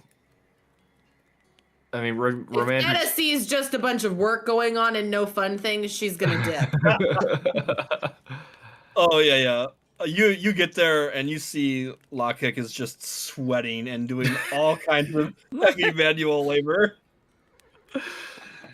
Oh, man. She's going to promptly turn around then and tell any of the others to steer clear because there's work being done. Speaking of, just give me Lockhick. Give me an athletics. Let's see how well you're working. All right. Hopefully, well. Oh boy. I don't wanna. Oh no. Oh no! Oh no. I swear Can you it be have an acrobatics check? caused more trouble. It was a It was nat a one. one. That was That one. one. Do you have Mhm. strength? Okay.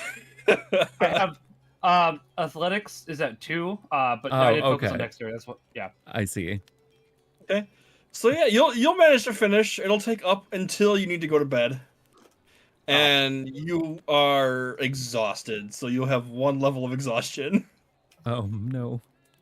Oh no. I didn't figure out how Bad. to add that. Feels bad. On your character sheet, if you go to conditions, exhaustion's at the bottom. So it's right above the box to the right of your armor class. Just click on the conditions area. Oh. Before Etta fully walks away from him, she will use prestidigitation to clean the sweat from his brow. I appreciate that. Exhaustion level 1. Okay, cool. Thank you, Yuha. Appreciate it. Uh-huh. That dice is also going in jail for now. Jeez, all your dice are going to jail. Yeah, Yep, you're not gonna have they anything sure are. left. They've been naughty. I guess Romandric, was still back at where we were setting up, kind of finishing things, getting everybody else's stuff set up so it's all ready for when people come back. And, fire set up, and I guess he just kind of decides to get some rations warmed up. I don't know. I guess I don't know exactly what's in rations.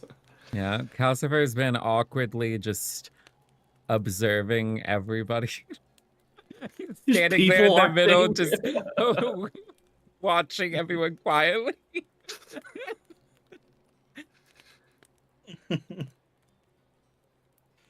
Okay. Well, the evening goes by. Lockett gets back exhausted. You are given, a fairly decent meal for your effort, though. Fair. That's all I really needed. I'm used to this type of work. Just not doing it so badly. You get a meal and a 15-minute break. That's America for you.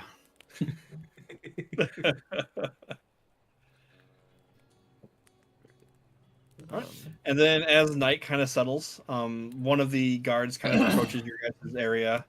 It's like, well, we're ready to switch out. Who's coming for first watch? Romandric will volunteer for first watch. All right, well, and he kind of points some areas for you to just kind of walk around and just keep an eye out. Okay. He'll patrol as they tell him to, and just kind of warily keep an eye on out in the mist and try to be aware of anything out there. Do you want to Alright. roll a perception check for Yeah. that? Give me a perception check as the night Okay. settles in.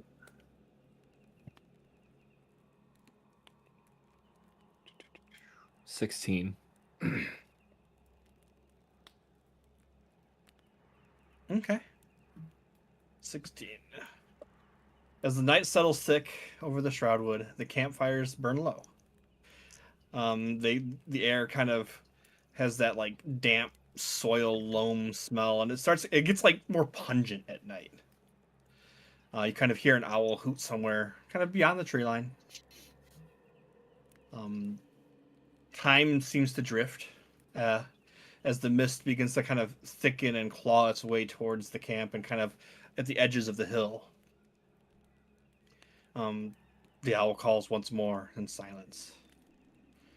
The forest, as it sits in silence, you kind of feel that like faint tremor again beneath your feet.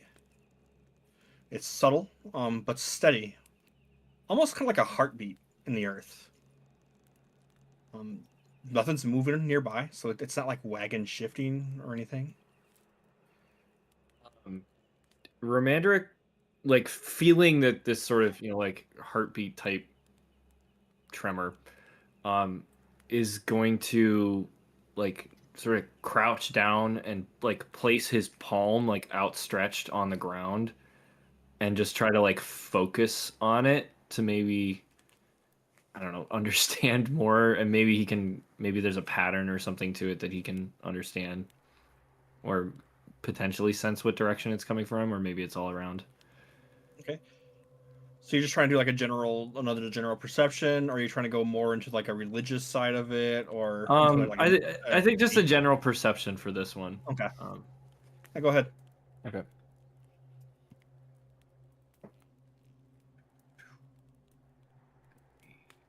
That's gonna be an 8. Okay. As you, it lasts for a brief, like it doesn't last long, then it stops, and it's hard to tell. And as you kind of like look up, one of the other guards kind of passes by and sees you and kind of kneel down. He's like, "You felt it also?" Yes, I did. I can't really tell much about it, but it's been eerily following us throughout our adventure, throughout our travels.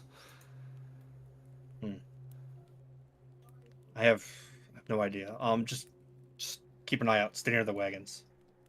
Understood. So Romandric's gonna keep kind of patrolling, maybe kind of keeping a tighter berth to the wagons themselves on the kind of the edges of the camp.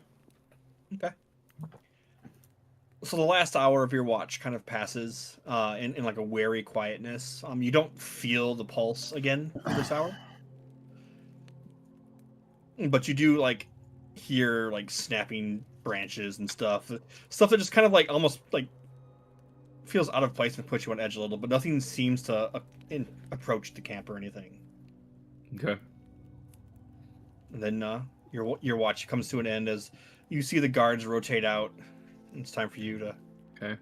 Romandric's gonna return to, I guess, where we're set up, and kind of inquire which one of our other teammates are gonna go out.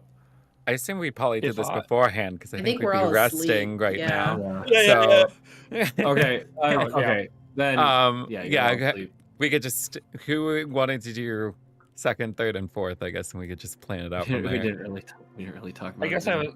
Yeah. Yes, I guess I was curious. I'm willing to take second as long as I don't get more exhaustion at the moment, or if I should wait till later in the night because of that. I think You'll we let you lose sleep. you'll lose one level of exhaustion once you have a long rest, which long Yep. rest does let you move around for 2 hours doing like watch. Yep. Okay. So maybe but has it Calcifer been 2 hours will at this point? sign up for second watch. Okay.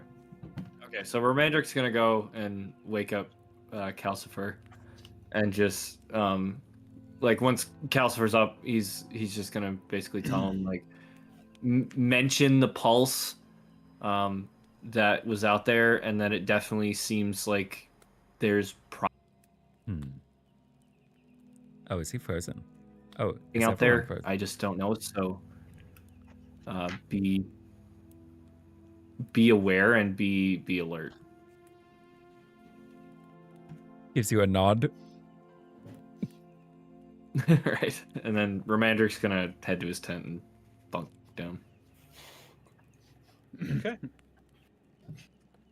Something that he is going to do at the start of his watch is going to use Druidcraft to predict the weather in the area for the next 24 hours. Because I realized you could do that. Okay. It says the effect might manifest in a golden orb for a clear sky, as a cloud for rain, falling snowflakes for snow, and so on. It's like a little orb thing that shows up in his, I guess, hand. Okay. So yeah, as you kind of do that, you see like a cloud formation begin like forming and hovering over your hand before, like towards the end of your concentration on the spell and the casting of the spell, you start to notice like the clouds start to like flash every once in a while, So it looks like rain, like a potentially. lightning storm. Okay.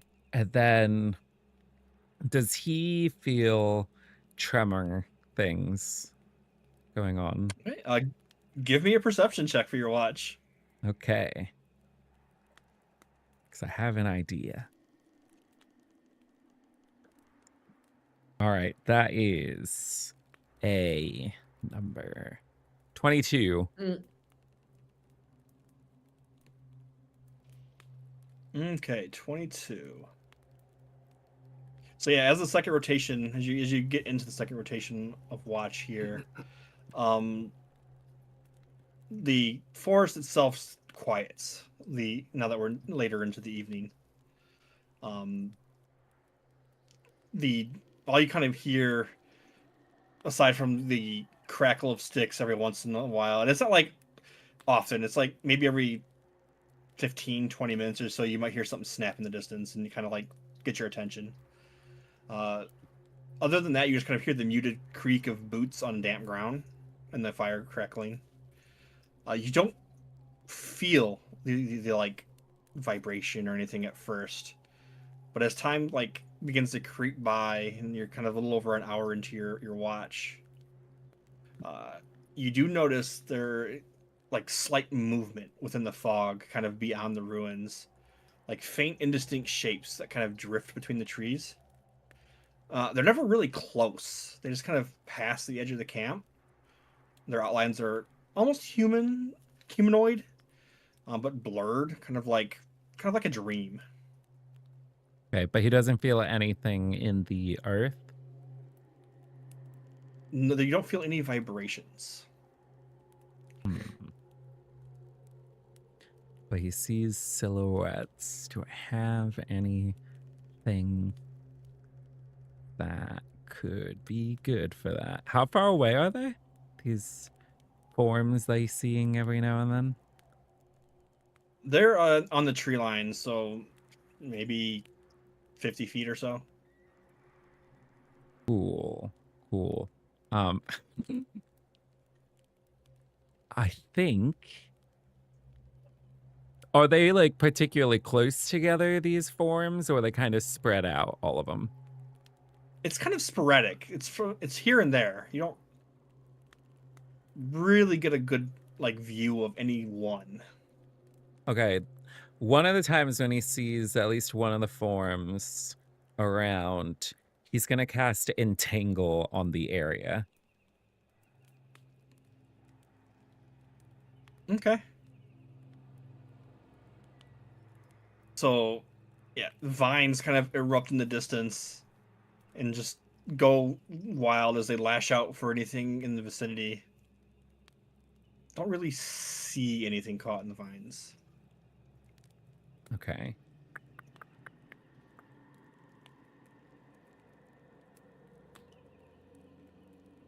Gonna walk out some, I think.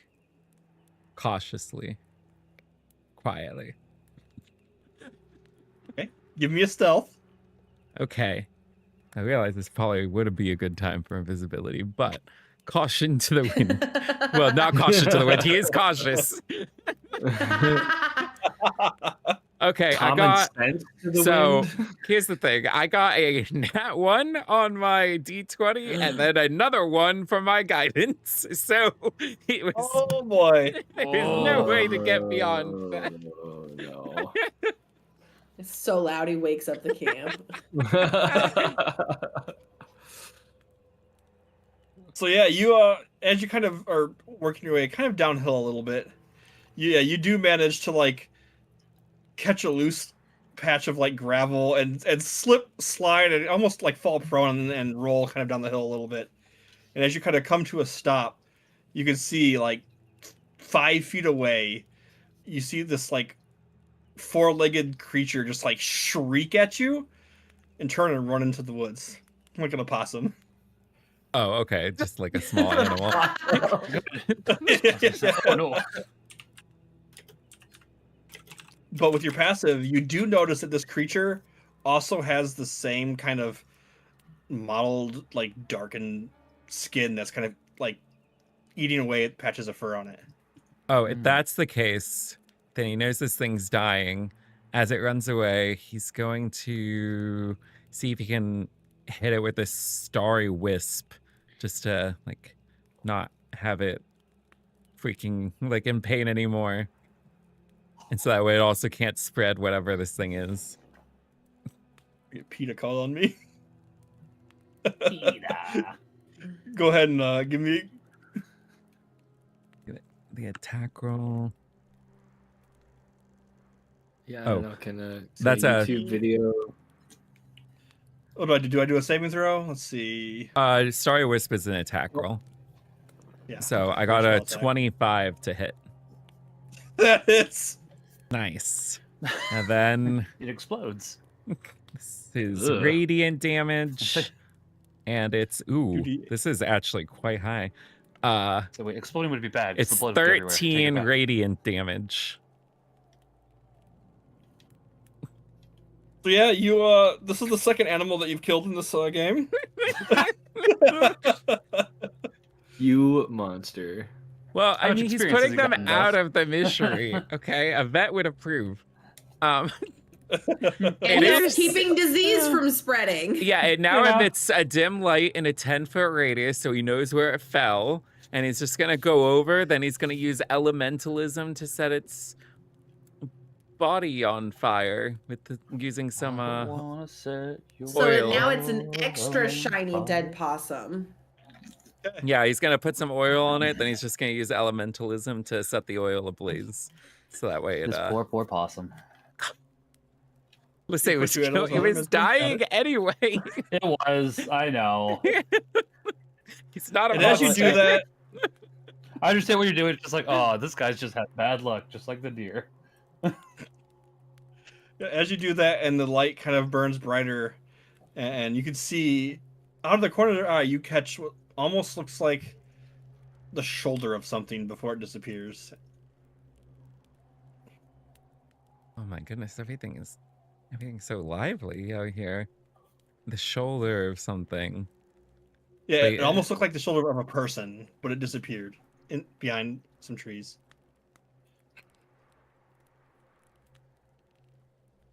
It's probably a bad idea, but he's gonna. Oh, please no.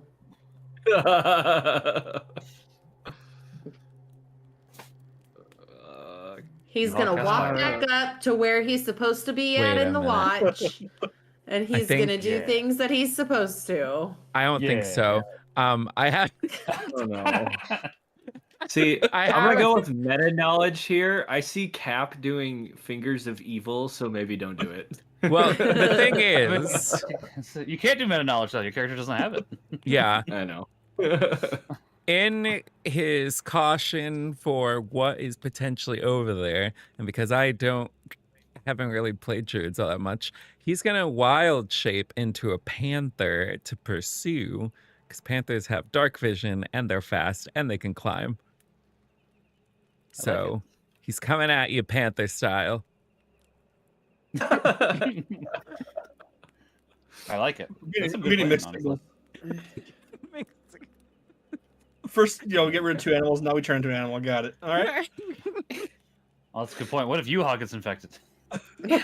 We'll have to put them down just like the Oh, other we have Right. Killed So, the deer, we've killed a possum, and now a panther that just happens to be you. As I say, example, right? right. So yeah, are you just doing quick perception, or are you actually going to try to like investigate with like a survival or something? He's trying As a, to as a panther. like he's gonna try and As a- pursue to see if he can pick Okay. up like the trail and find it. Okay, give me a general perception check for the panther then. Okay, which it has my perception stats. Yep.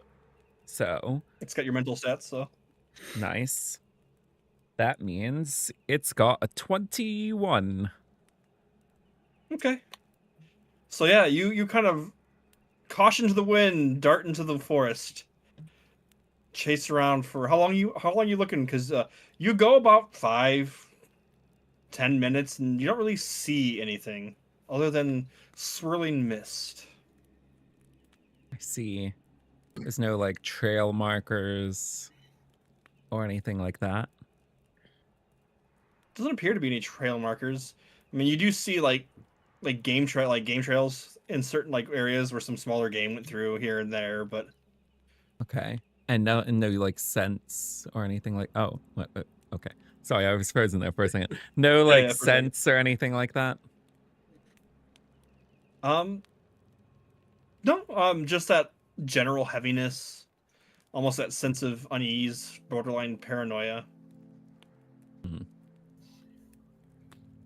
Okay. Then if there's nothing to go after at that point, he will begin going back to camp. Okay.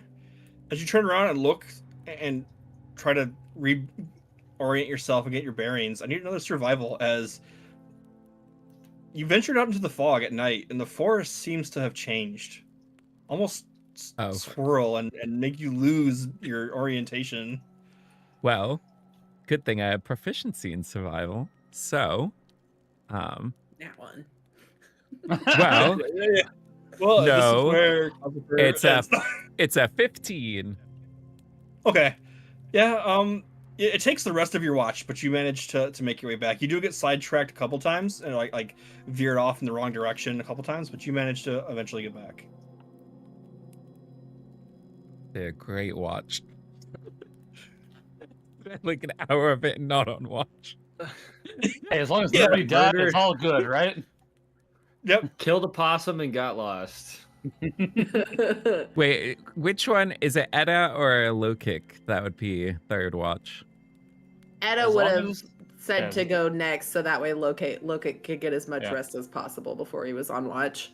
Okay. All right, I appreciate that. So he's gonna bump you with his panther nose to wake you up. It's gonna give It's you a a panther nudge. boop. Boop the nose, boop the nose, boop the nose. Edda will boop it back on the nose. Maybe even give it a little scratch on the head if she woke up in a good mood. if Yeah, and then he'll just go back to sleep in that. He'll fade away in another hour. I mean, he gets a cat nap now. It's like that's kind of great, actually. Right? Okay. So as Edda's last watch begins, that mist that was kind of Last clawing its way watch. kind of up. Oh, I'm sorry, the third watch. I'm jumping ahead of myself. It's her last watch ever. Last watch. Yep. Plot twist: Edda's gonna die. Yeah, right. What a twist! Foreshadowing. All right. 2 hours in and we got a player kill already. So yeah, as your watch begins, that mist kind of starts to get to the very edge, like on the edge of the campfire, right next to the camp, as it gets thicker. Go ahead and give me the perception check.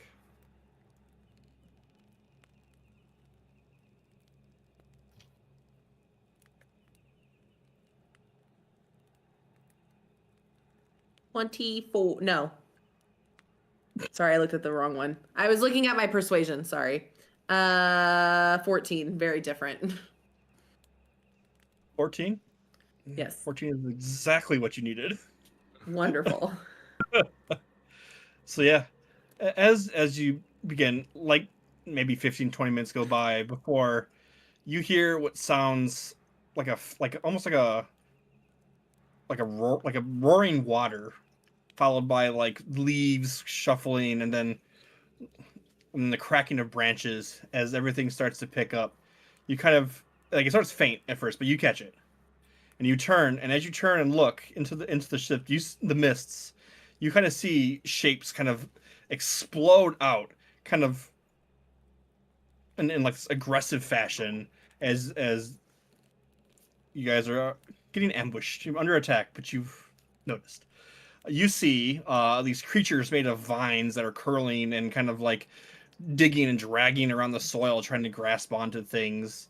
You see other like creatures of living wood kind of dragging themselves forward on all fours, cracking and snapping as they get closer. Behind them, you can see like vaguely like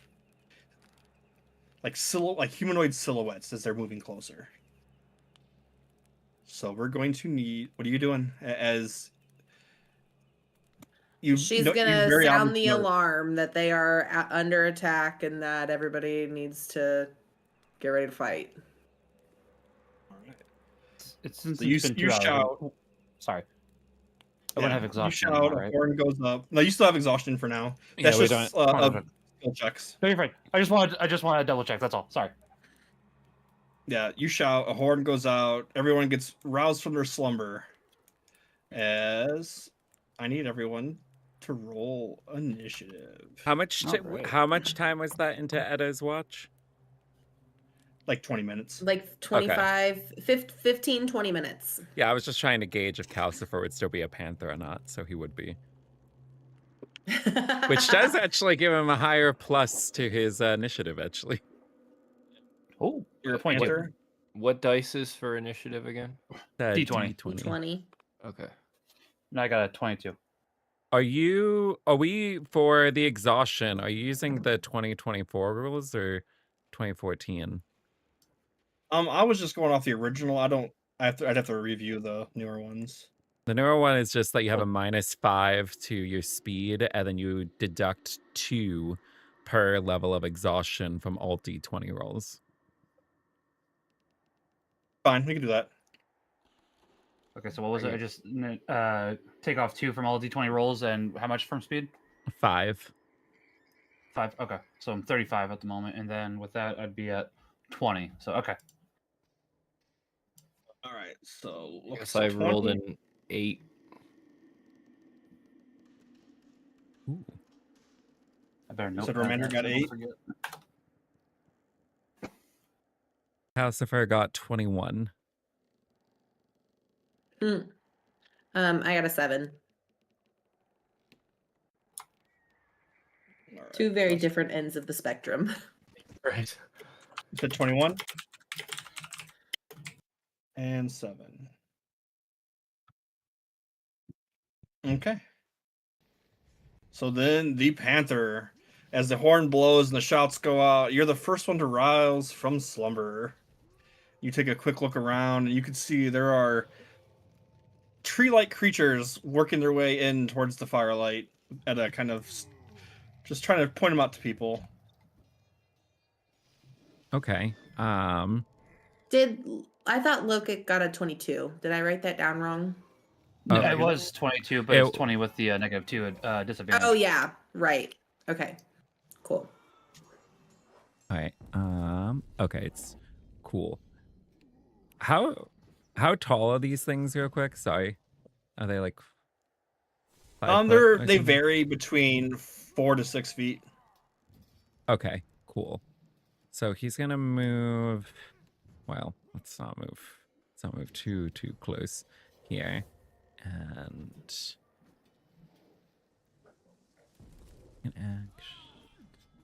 sorry, I'm trying to see what the distance range is on something.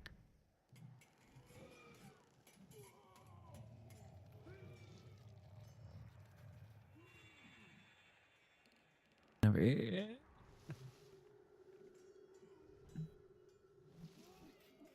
All right. He's just going to move upwards, and as he moves this direction, he's going to drop Wild Shape. And that'll be his bonus action. And then he's going to use his action to summon Hellduck. Yes, the hell duck. Yeah. He's going to summon it right over...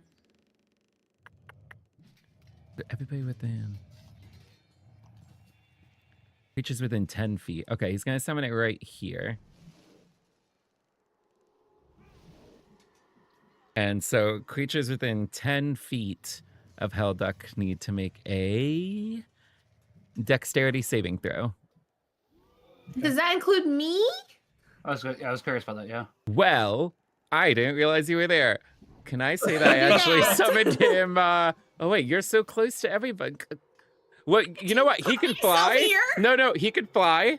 So let's say if they are 6 feet tallish, he can be summoned 15 feet in the air, and they would still get hit by it, but you wouldn't because you're so short.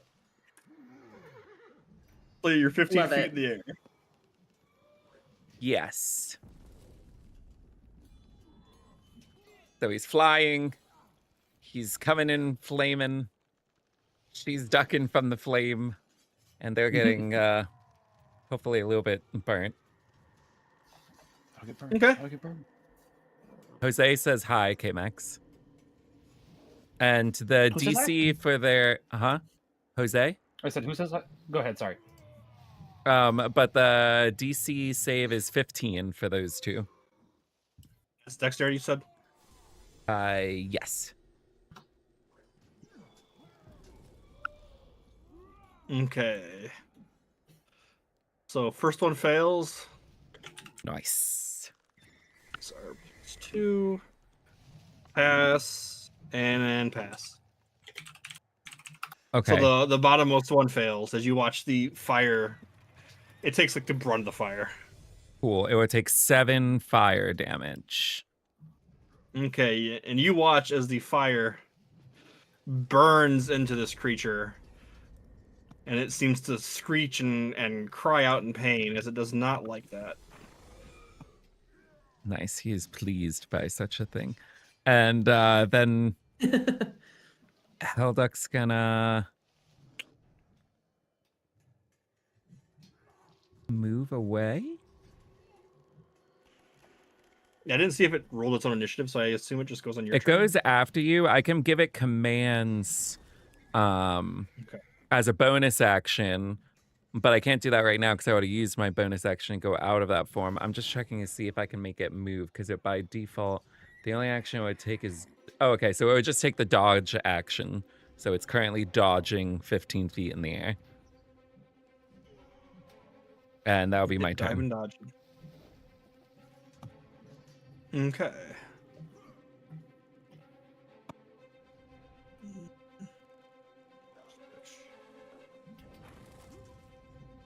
There it goes. Lock kick. All right. So, if I were to cover my fist with oil and punch one of these, would that be bad now since they're on fire? I was thinking tree fire badge, so I was wondering if I could coat them with a little bit of oil so as to make them even more vulnerable, but I was curious if that might be a bad idea now. Might hurt you a little bit. Okay. That's what I thought. That's why I decided I wanted to ask before I did it instead of, yes, my fists are on fire now. This is wonderful. Flaming fist of fury. Flameo. Flameo. Yeah, there you go. Right. Okay, let's see. Let me. I guess in that case, I would probably want to go ahead and I will go there because I should only be able to move 35 feet at the moment. So I'm gonna go next to. Wow. Yeah, when you get that dotted line, that means there's the side of the caravan's obstructing it, so you have to move. Oh, okay. That's fair. I apologize. Oh, that's cool. No, it's fine. So now that's as I said, that is really cool. That's 35 feet. I guess from here, I would want to go ahead and then So if I do a flurry of blows, that would make it, that would make it so that I attack twice, correct? Just one Flurry- attack. It's a bonus Flurry, action, I right? believe, So is a you would- bonus. Yeah. So yeah, you'd still have your normal attack action, and then your bonus action flurry of blows gives you 2 additional attacks, I believe, right?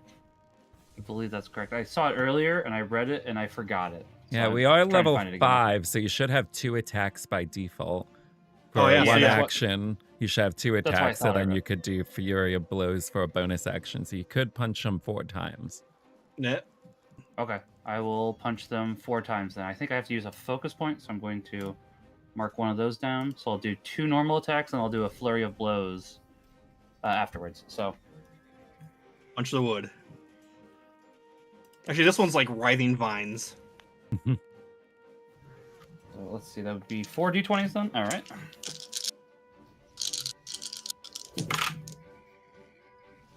Uh, 16. Well, hold on, actually, I gotta add the.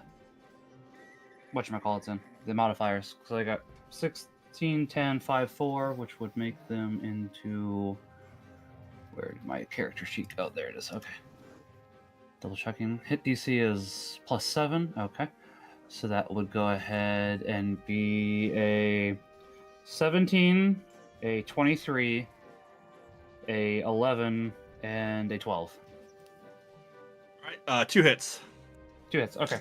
And that would be 2 d8s.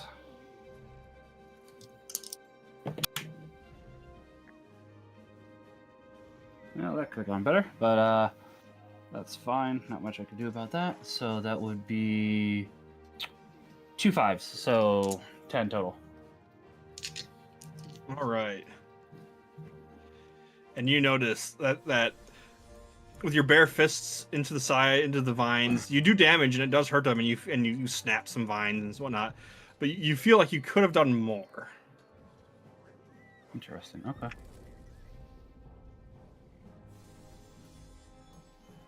And this one is definitely looking bloodied now.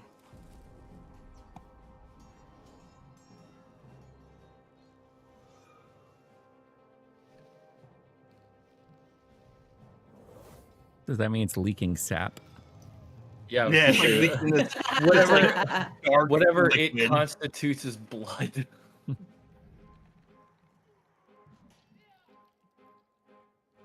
Oh, I wonder if I could have shoved it into the fire. I didn't think about that till now. Too late. All right. Is that all you got?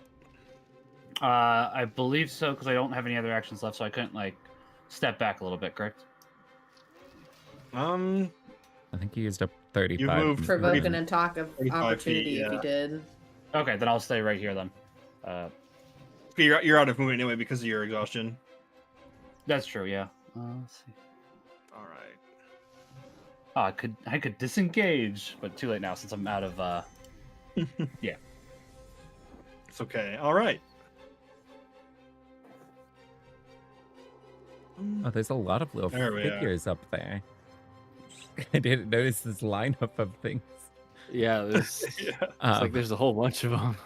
Yeah. Well, So one of the masses and tangle of vines kind of shambles this way. Yeah, he'll go this way. oh, As he kind of shambles up to Edda.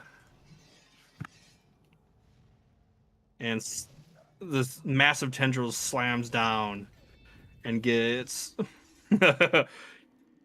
23 to hit.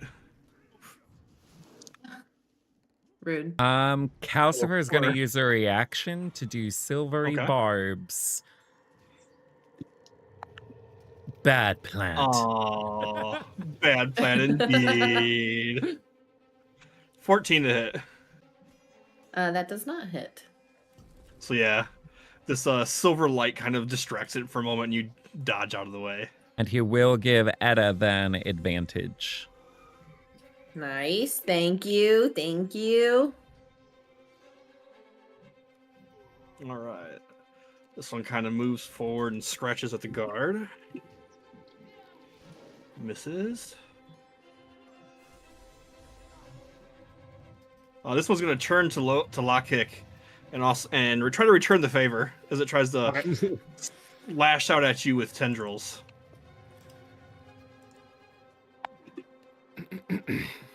21 to hit. Ooh, dang. As that'll hit because I have 17. What kind of damage is it? Bludgeoning. Okay, I'm going to go ahead and do deflect attack then. Ooh. So it would be 10 damage before the deflect. Okay, so let me see. I will go ahead. Detection. I don't have a D10. That's one thing I forgot. Give me 1 second. Sorry.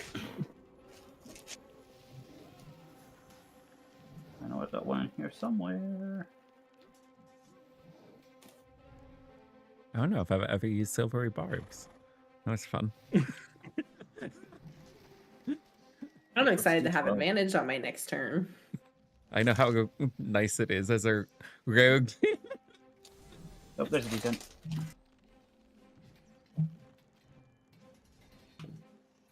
Let's see. That's a 3 plus my dexterity modifier, which is a 4, and my monk level. If I'm doing that correctly, that sounds like it should deflect all the damage because it's 12. Yeah. Yeah. So yeah, you just parry every single like vine that comes out to try to bludgeon you. And the guard, he's got.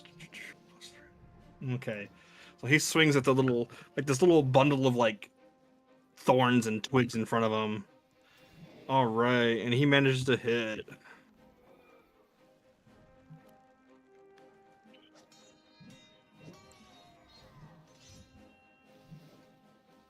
All right. More shambling over in the distance and attacking guards.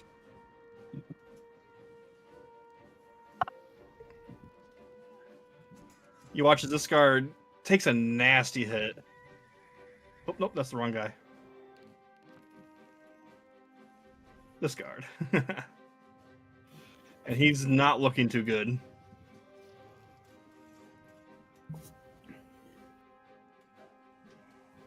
Wow, you can see the turn order up at the top. That is fancy. It is. I like this.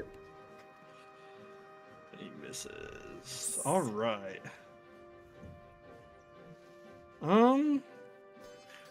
He's too short for the Hellduck. Ha! Hellduck Rain!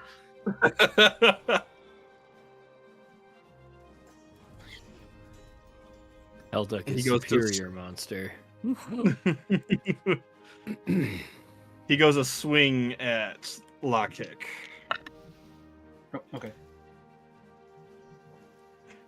Dirty 20. Ooh. Oh, So he I should probably- does.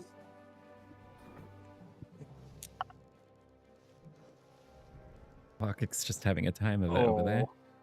4 slashing damage as like these thorns rake across your body. Okay, I think I can also deflect that. Let me double check on deflect attack. Well, you use your Is it your reaction. reaction? Yeah. Oh, you only get one per turn? Okay, so, alright. I apologize then. Alright, then I chose the right one. Perfect. He rolled terrible on his damage. Good for me, bad for him. Good for you. Oof.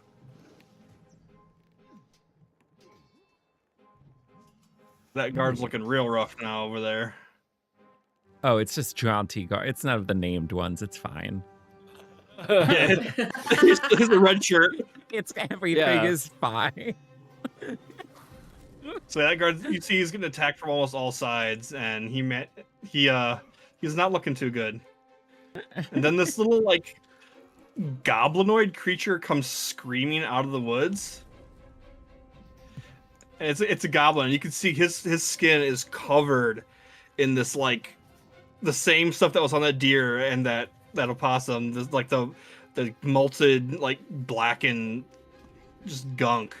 At his He's cousin. rushing forward, and he dashes up to get up to them.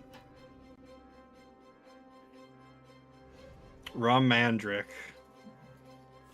Let's see here. All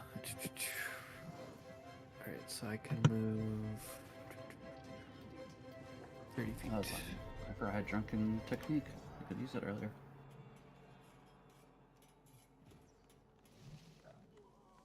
Alright. Romandric's gonna move, I guess, up alongside Edda. And swing at the one that took a swing at her.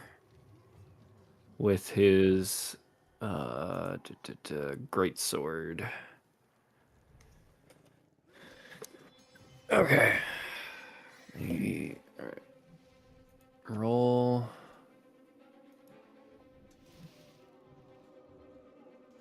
That is a 10. 10 unfortunately does not hit. Oof. One of its vines like wraps around and sends your sword wide. I believe you have a second attack. Yeah. Yeah, you should. Yeah. Okay. Where does it say that? Right above your actions, it should say actions, attacks per action. Oh, yeah, okay, there we go. Attacks 2 per action. Okay, so I'll roll again. That'll be a 19. Hey, that will Heyo. hit. Nice. Okay, 2d6. I love great swords because of the 2d6. Not when I roll what I rolled. That'll be a total of 7 damage. Wait, you should Okay. have 19 strength. you're in- yeah. Yeah, you include your 4 strength into that. Did you do that? Yeah, that Oh. was. I rolled a 1 and a 2 plus 4. Oh, No. Wait, It should be a don't plus you 4 on have- each d6, shouldn't it?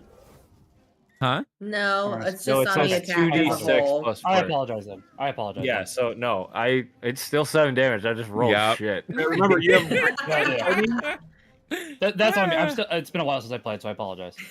remember you have great weapon fighting, so any 1s or 2s on damage are actually 3. Oh, okay. So you did. Oh. Actually, You that's did 10 10. damage. Yeah, it's actually 10 Hey. damage. Okay. Heyo. Little extra damage as you feel your sword cut through, but it has some resistance that doesn't quite take it all. Okay. Boo. Actually, hold up. Sorry. Can I react and divine smite him? You could pump one in, sure. I think it's just like a Is your sword bonus passing action, through it? right? Yeah, it's a bonus action. Yeah. It's a bonus action after hitting the target. Yeah. Yep. Okay, so 2d8 for smite.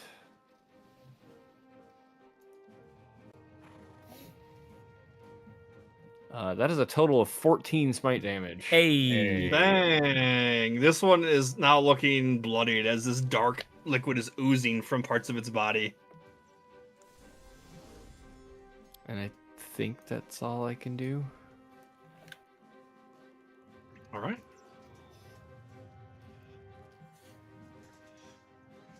He's gonna swing. It's gonna hit. No, that I see that there were so many people that rolled initiative. I feel so cool that I got the first one. Edda, you're up.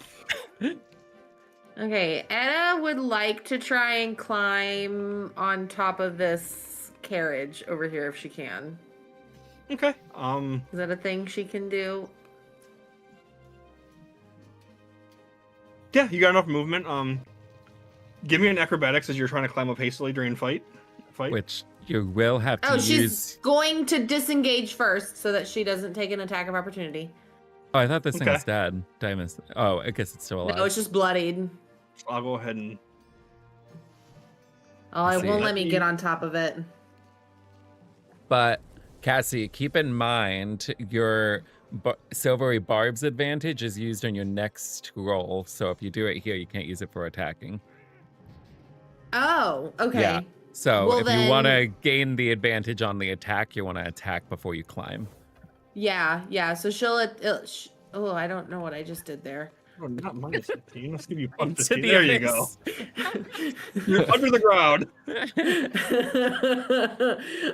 So she'll pause before she climbs up, and she'll attack the one that she just went away from with Okay. her. She's gonna attack with her. Is it gonna be? I don't know what the rule is for how close she is with a short bow. For range. Oh, you're fine. You're fine. Okay, You're well cool. within. Okay.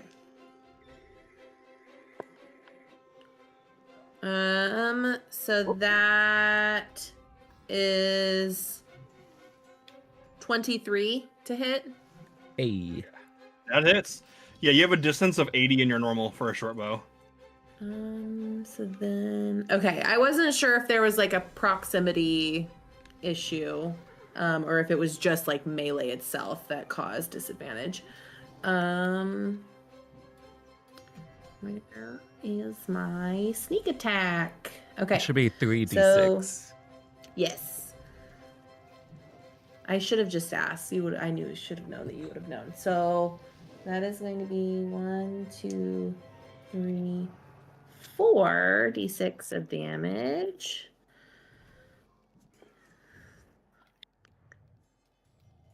That is 12 piercing damage. 4 of them?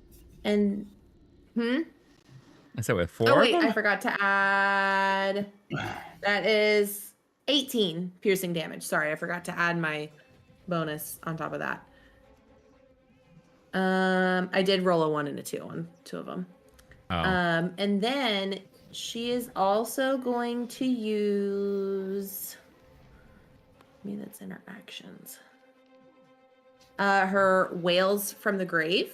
This is a special action. Immediately after you deal your sneak attack damage to a creature on your turn, you can target a second creature that you can see within 30 feet of the first creature, and it takes 2d6 of necrotic damage. So she is going to attack this one to the left there, and it will take 2d6 of necrotic damage. And that is going to be 7 necrotic damage. Right. As they both kind of turn and like one kind of has this high pitched shrill skreak, and the other one has this like low like reverberating roar. They both did not like that. Now I'm Okay, picturing and her then she scurrying is- up the side of this wagon. I'm just gonna climb up here real quick to get away from y'all. You said you wanted acrobatics for that? Yes. Okay. It's not too difficult, but Dirty 20. yeah, you're fine. With grace and ease.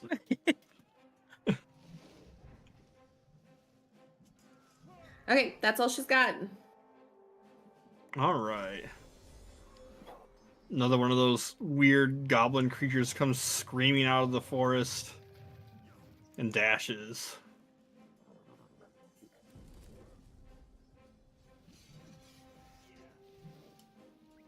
A man kind of like stumbles and shambles forward, and he kind of holds up a bow, knocks an arrow, and fires it.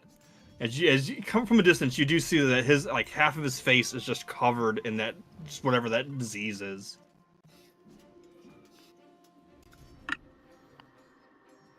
All right. And this guard falls down to the ground dead. Well, so much for healing word. Kind of seeing everything come out and his friends over there still, he's going to disengage and then kind of move over. And you watch as both him and his friend kind of like start fighting side by side in coordination with their shields kind of covering each other's backs.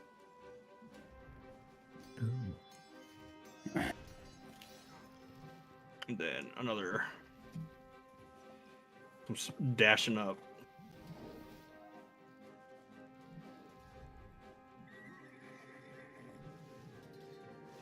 Give me there we go. He comes up. He targets Romandric and looses an arrow. 11 misses. Can't touch this.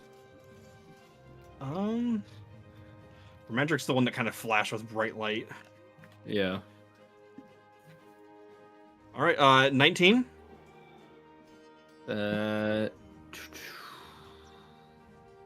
Leave that hits. Yep. 17's my AC. Okay. 8 points of slashing damage. As these like thorny claws rake across you. Okay.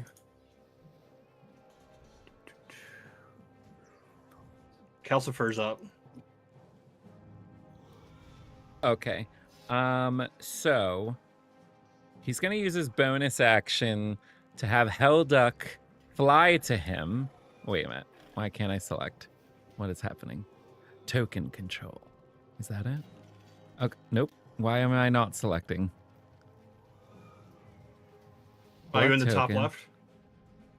Yes, I'm keep collect. Let me I make keep- sure you're. Okay, try again now. Oh, okay. So he's gonna fly over to Calcifer. Not right there. He's gonna fly overhead. So he'll be I was gonna say that Near- image of the Hellduck like hovering over the fire. Send into the fire, yeah. well, so he's going to have it. He's going to tell it, essentially, because I realize its turn's going to go after him. So his orders to it is going to be for it to do fiery teleportation on himself, and the goal is to teleport himself up here, because that is 15 feet away. So that'll be his bonus action, and Calcifer will do that right after his turn ends. And then he's going to, as his action, storm clouds are going to form ahead as he casts Call Lightning. And he's going to target right here. So everything in that square needs to make a dex save.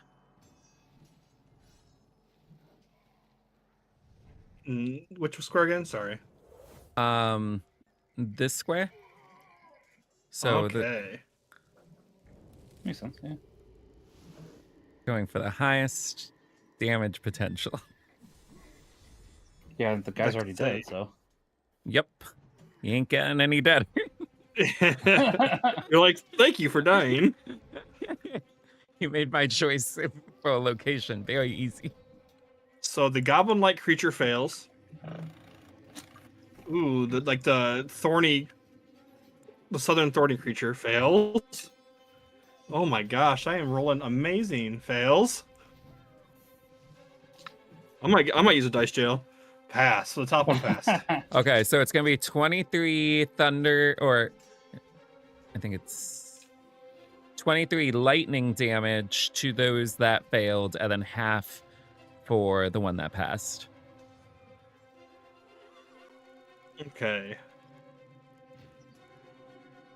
20. You said how many? 23. 23. Mm-hmm. It's 3d10. Jeez. All right. And I checked So because the it's goblin creature looks rough. nice.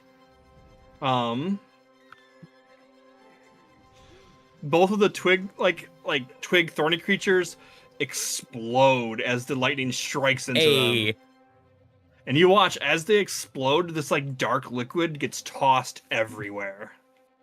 Oh, Gross. delicious. so that changes things a bit. All right, and then as his turn ends, Hellduck teleports him up as well as up. He should be up top of this thing with Hellduck. Okay. So we'll do that. Put you 15 feet up. Should that block everything over here? Because now I can't see anything over here. Oh yeah, it's the. Can I? The line of sight stuff is being wonky. Let me go ahead. Okay. Cool. And Hellduck would be right next to him. This person needs to make a dexterity save. Okay. 14. 14 is a fail, so it's going to take 1d6 of fire damage, which is a 1. All right. Slight singe. Oh, plus 3, Yeah. so it's going to be actually 4. Okay, a little more of a burn.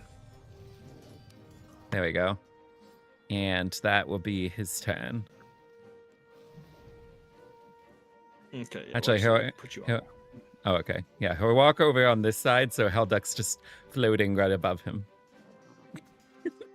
Okay. Lock kick. All right. I did want to double check one quick thing for grapple or shoving. They get to choose on what they defend on, correct? Acrobatics or athletics, yeah. Oh, is it? Okay. Okay. That's fair. I just was curious because my athletics is not as great as I would have liked, so that's okay. No, it's you get to It's choose. a- You get to do that, and they choose one of their two to do Well, to it's a counter it. Oh, so I get to choose and then they get to choose. Or is Okay. this a part of Yeah. the new rules? Let me see. So it's a strength or dex save, and they get to choose which one, and then you get to choose which one you're using. Oh, so they Okay, made it so, save. okay. Got it. Yep. That's not so bad then. I am going to, in that case, disengage It's similar. All right. and go on to here. I'm going to grapple with dexterity onto this guy. Well, actually, I'm sorry. It's 8 plus your proficiency bonus plus your strength, unless Monk has some other kind of thing that it says for grapple. I'm not as familiar with Monk, but that is the DC that they would go against. Okay. That sounds right then. I will use dex then, which would be acrobatics for that. So, okay.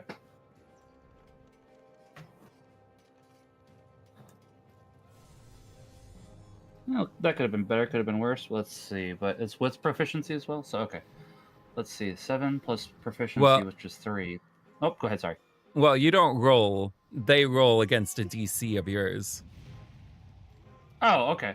So grapple is they can choose to make a strength or dexterity save versus what yours would be is 8 plus your proficiency, which is 2.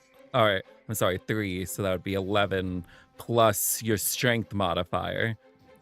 So Okay. whatever your strength modifier. So right now it's 11. I don't know if you have strength or not. I have no strength. I So- thought I got to choose. Okay, so. At least, You That's still make an attack roll, and part of the attack is your grappling. yeah. Okay. So if you have 2 attacks, you could do a normal and a grapple, or you could do a grapple, and then if you fail, another grapple. Yeah, because. Let's see.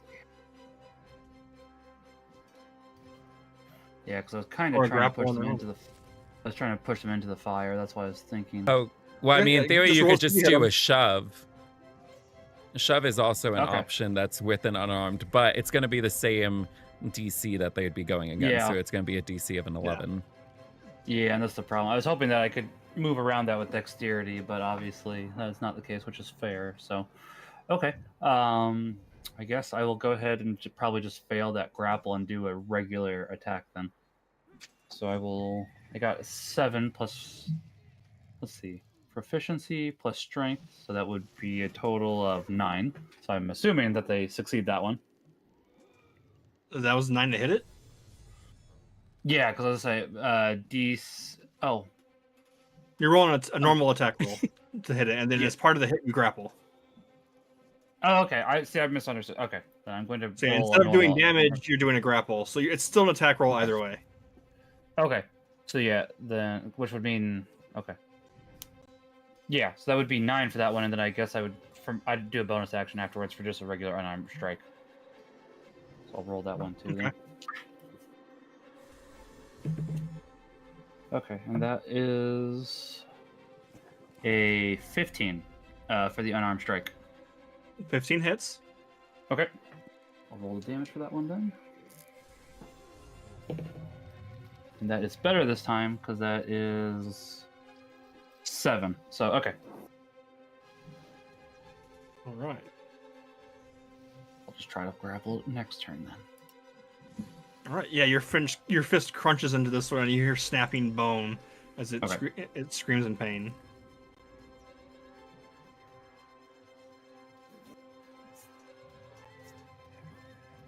And I guess that'll do it for my turn then.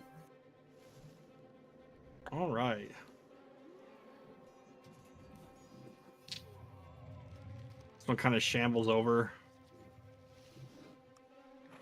And you watch as its body, it's like starts convulsing. And it starts to like swell in places. And then it just explodes. Good. I need Lockkick and Romandrig to make me a Constitution saving throw, as you are just covered in this like dark, disgusting liquid. Yeah. We always deal with dark, disgusting liquids on this channel. This is very true. Yeah. 5.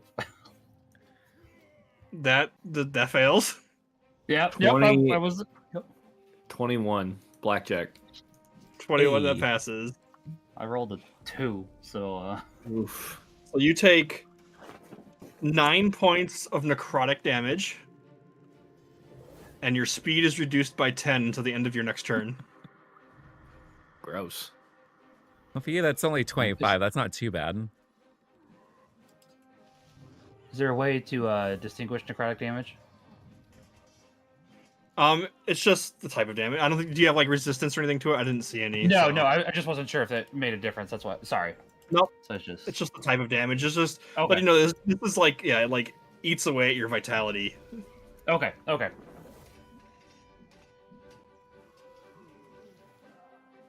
He's dead, so we'll go ahead and get rid of that guy.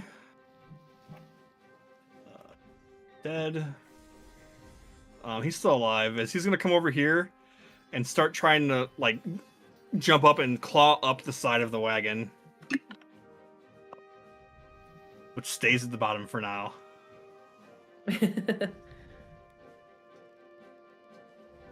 So swing, defend. He kind of moves around here and goes to swing at Romandric. I'm pretty sure a 9 misses. Yeah. Alright, he attacks the guy to the north of him. Right, hits 4 damage.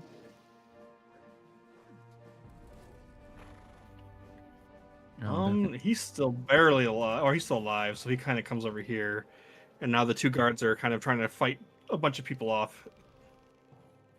And the guards defend. Calcifer. Oh, it says he's up? Yep. As you're kind of looking around, you see the 2 guards north of you. They kind of are like forming kind of like a shield wall together, and they're holding off a couple of these creatures to the north. Okay. How many in this cluster over here died from that attack? 'Cause Everyone you see over there is dead. Okay, cool. Then he is going to do these people over here. They're all wicked. Oh yeah, and they look fine. They don't look like they've been hit or hurt at all. All right, he's going to do a lightning strike right here. So they all need to make a dex save. Okay.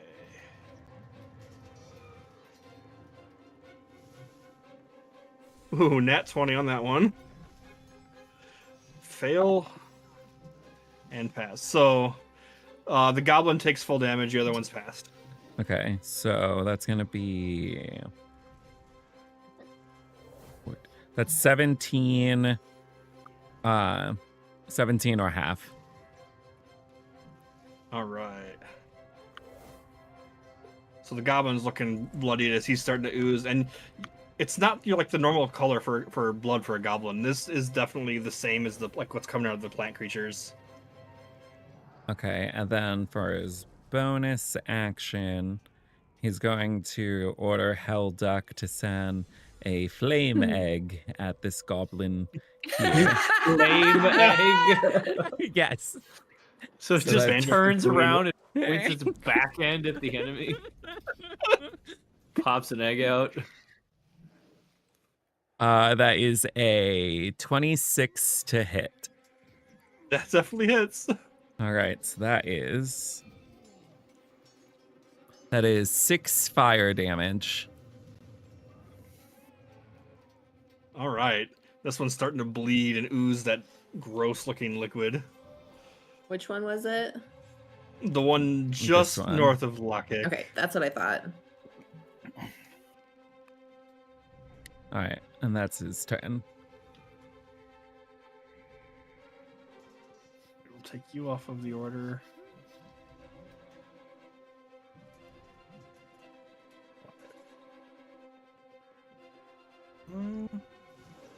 Remove. All right. There we go. Wait, yeah, how did it get back to Calcifer again? Looks like it because I had to take off some stuff from the turn order. Okay, because we had Calcifer and then low kick, and then it was Yeah. Calcifer again. It should be good again. Okay, cool. Fix. So, we'll roll, see where he goes. Okay, so he rushes up to Lockkick. And just in this mad frenzy, he just starts swinging this like rusted blade. 13 to hit. Hey. And Oh, 15. Oh, 13. Okay.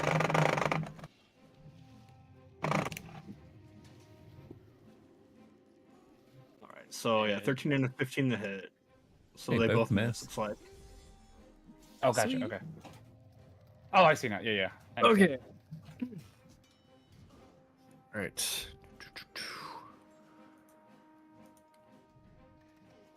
All right, Romandric is going to...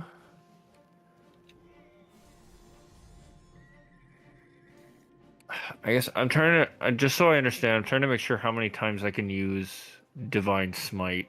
Because I think I've got two versions of it on my sheet. One says I can use it once per long rest, and the other one's in my spell slot. yeah, you could use. Yeah, one is just a free one that you get, Mm-hmm. and the other ones, yeah, you use up your spell slot, so you have like, let's see, 4 first, 2 second. Okay. Got it. All right, so Romandric is going to... In Foundry, how do I... Oh, is that the ping? If you hold the click button, it will ping. Yeah. Okay, he's gonna attack this one right here. Okay. And he's gonna swing his greatsword. Jeez, where'd my D20? Okay.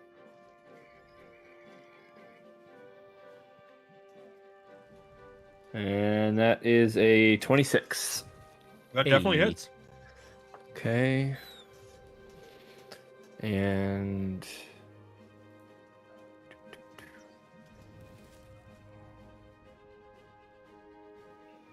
do I wanna Divine Smite?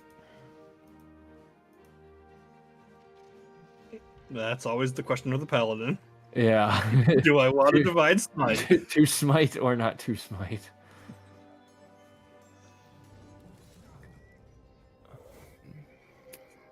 I mean, you know this one It's a- hit. You don't know if your next attack will hit. Yeah. All right. I'm gonna use one of my level 1 spell slots to smite this one. Hey. All right. Does it matter if I roll the smite damage first or the greatsword damage first? You just roll. If you're gonna use smite, just roll all at the same time. Okay.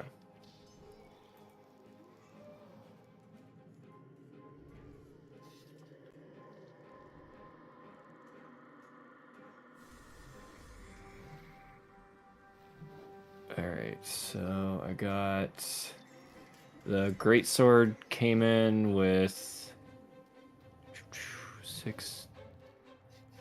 12 plus 4 is 16. So it's 27 damage in total. Hey. Wow. Nice. Well, yeah, you as your sword sinks in, you start to cut through and snap the vines. It doesn't quite get all the way through, and then this burst of divine power explodes out, and the creature just explodes. I need you to make me a Constitution saving throw. Another one, yay! Congratulations. Ooh. That'll be 6. Assuming this is the same as the last one, I do have resistance to necrotic damage. Oh. Okay. So yeah, 6 did not pass. And that's 11 points of necrotic, so 5. Okay, so I take 5 damage. Yep. Okay. And then second swing is going to be at this one with the greatsword. Okay.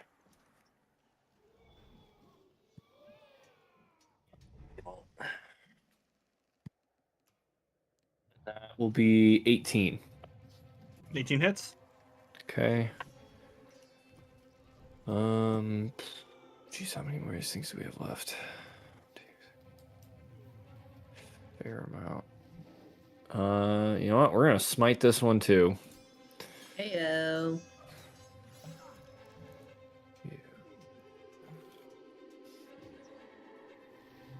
And that'll be a total of 17 damage. Yeah, this one's not looking good. And I believe, yeah, I think that's all I can do. Okay. This one dashes. 25. Yeah, it gets up to here.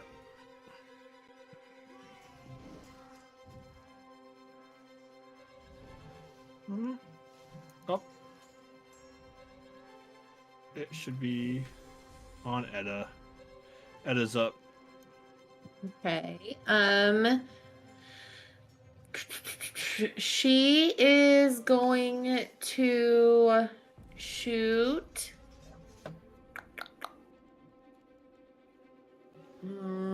Actually, I'll have her shoot at this one below her. Actually, no, I lied. She's gonna shoot at this one next to, or whichever one of those ones next to him is alive. Whichever one of the ones next to Romandric.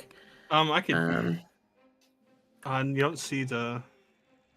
Guess you don't. I can see it. I just couldn't tell if which one it was on. Okay, it's the top. Okay, so the top one. This one is the one I'm shooting at. Okay. That is a 17 to hit. Yep. Oh, I didn't even roll that with advantage. Can I roll to see if I get a nat 20? Sure. I did not. Okay. So that is sneak attack as well. Thanks to the advantage.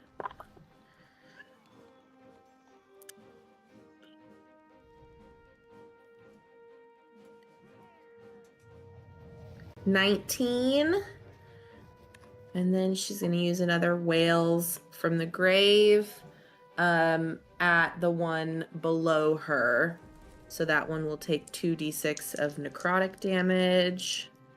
He's not used to saying things are below her. She's king of the castle right now. She has a wagon. That's 5 necrotic damage to the one below her. It's fine. Yeah. It's like putting a It's child starting up to on a look- stepladder. Very accurate. And it's starting to look rough. Romandric, another Constitution saving throw as the one next to you explodes. Oh boy, oh boy. Okay, here we go again. All right. Edda thinks you can take it. That'll be a 7. That'll be a 17 that time. Oh yeah, you're fine. You're good. All right, perfect. Edda was right to have faith. I appreciate you having faith in my constitution. All right, so it swings at the guard. All right. You see the guard take a nasty hit.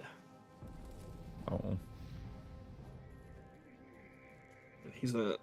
Let's see how the guard. He's attacking that little like twig like thorn creature,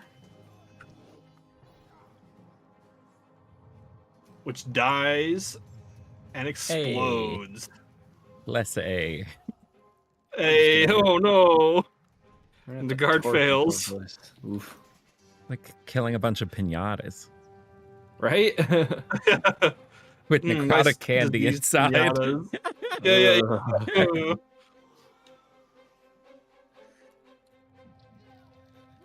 It's full of evil candy. We love evil candy. This one kind of shifts around. And as it's shifting around, it's taking a couple of attacks at Lockkick.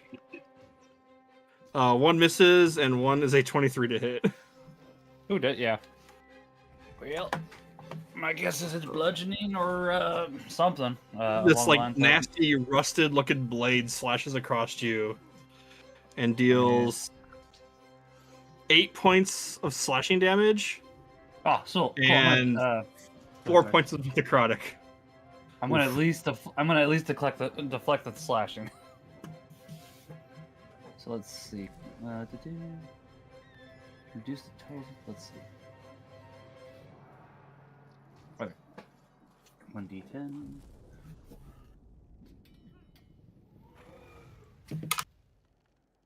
(1d10 plus 9), so that is 13. So you said 4 points of necrotic damage.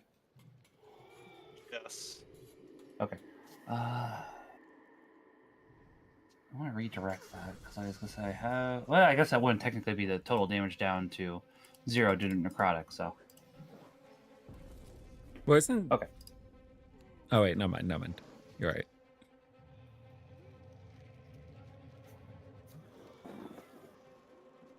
okay. Yeah, you could redirect that because it's all the way down to 0. It's both. Oh, is it? I wasn't sure if it was due to necrotic as well. So Oh yeah, no, yeah, you're right. It is just the 3. Sorry, I was No, just you're fine. rereading it. All the different classes. All right. Come on. There we go.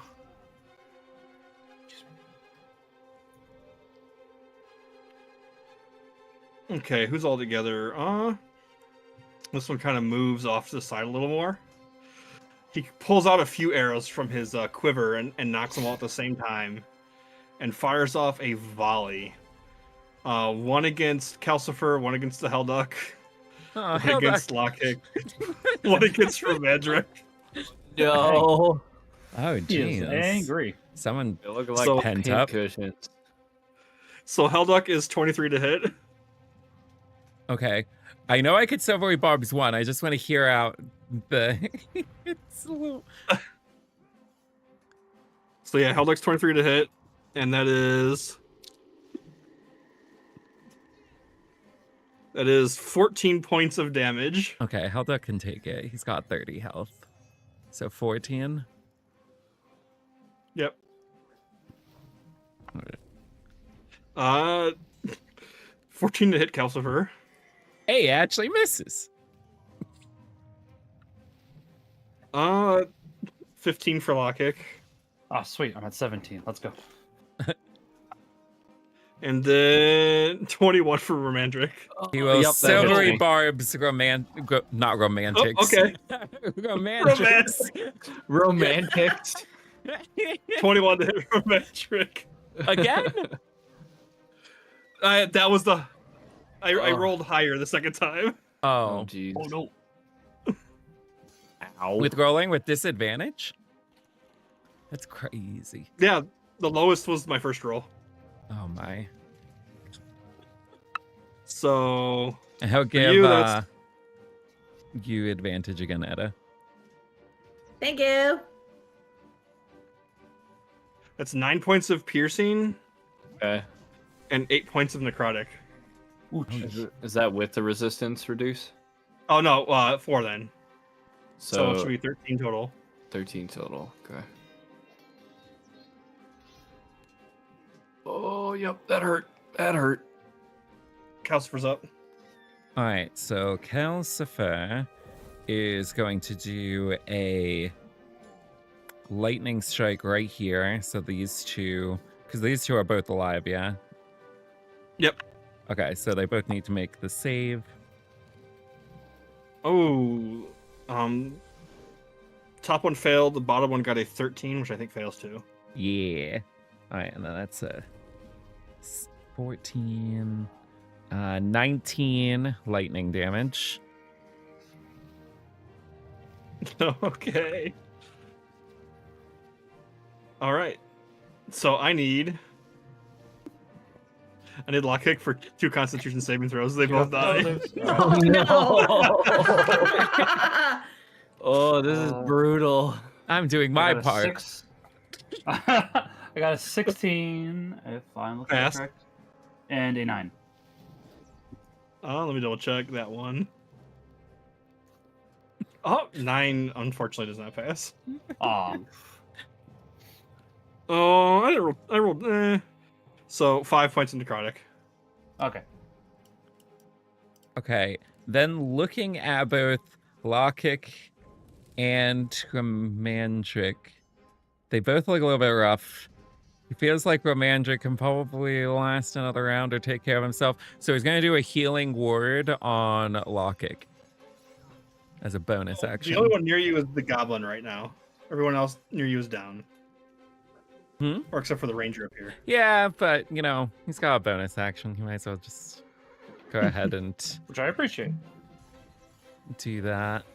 So let me see. How much are you going to heal? You heal 8 health points. Hey. Thank you. And that will be his turn. And Helduck is taking dodge. Okay, Lockkick. Alright, I'm going to disengage from this one here. I'm going to go on up. Oh. There we go. I'm going to go on up here. And I'm going to flurry of blows them. So let me use a focus point real quickly. 4 attacks. No, 3 because it's.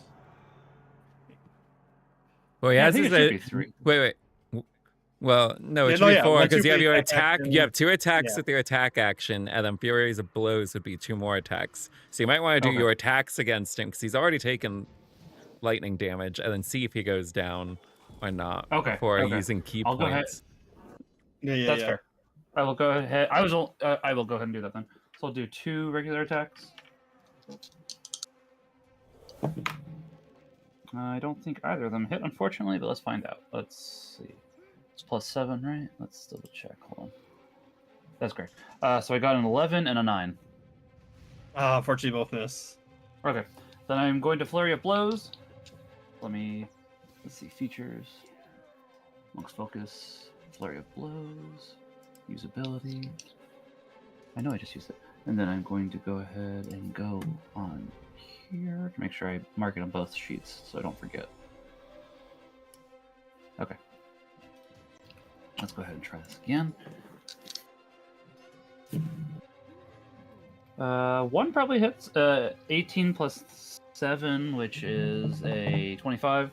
And That'll a hit. 4. 25. 25 hits. Yep.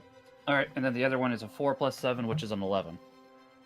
Unfortunately, that does not hit. Okay. I will roll the 1d8, which is 4 plus 4, I believe. So that should be 8 damage.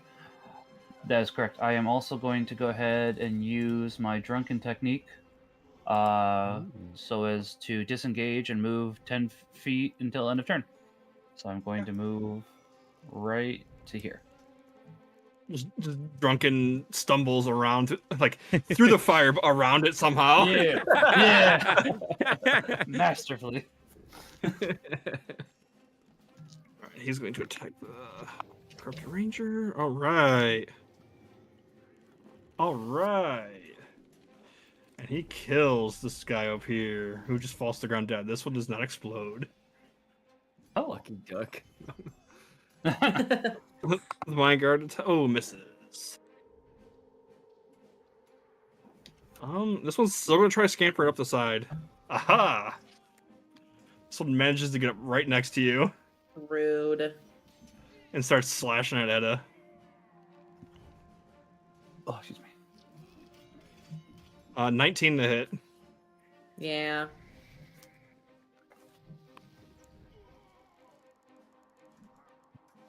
9 points of slashing damage. Okay.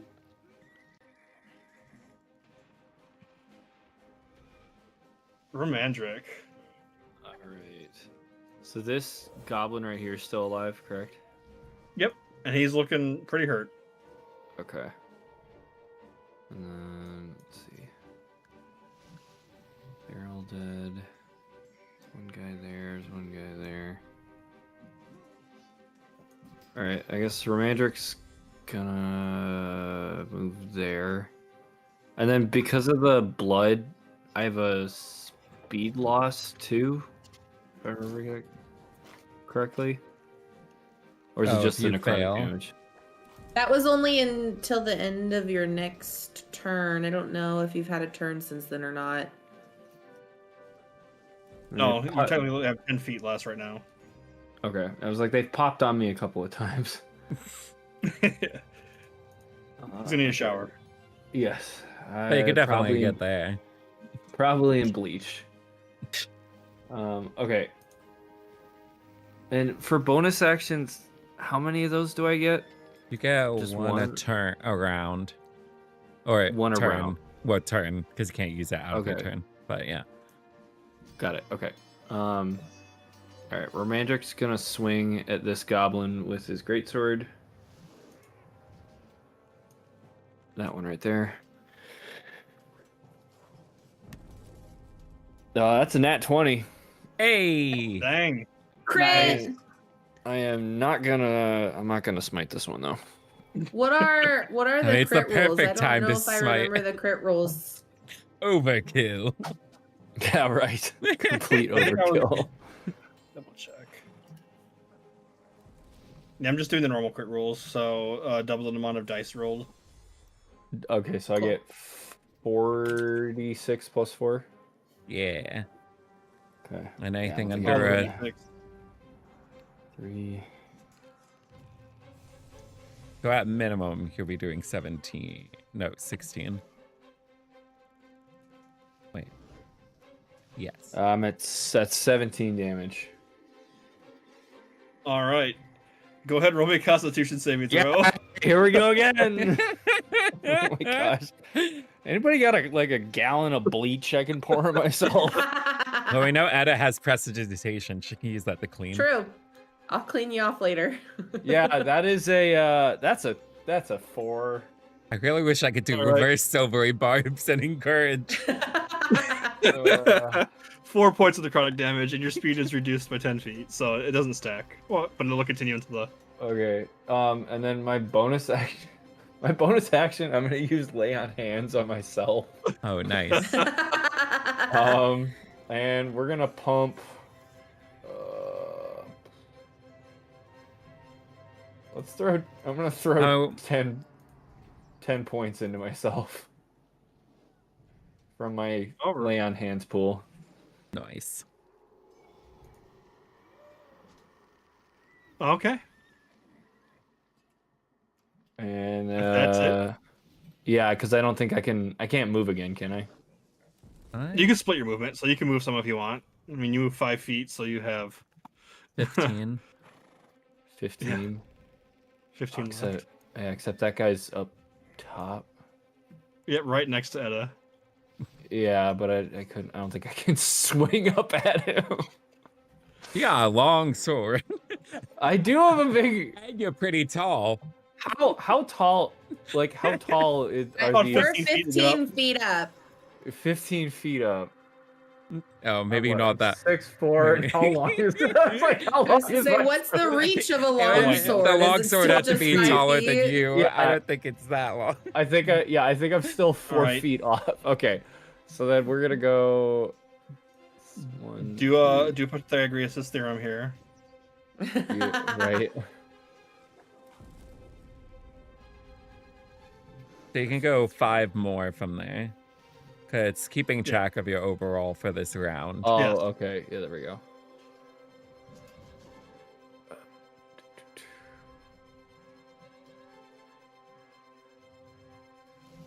Yeah, I guess we're gonna go.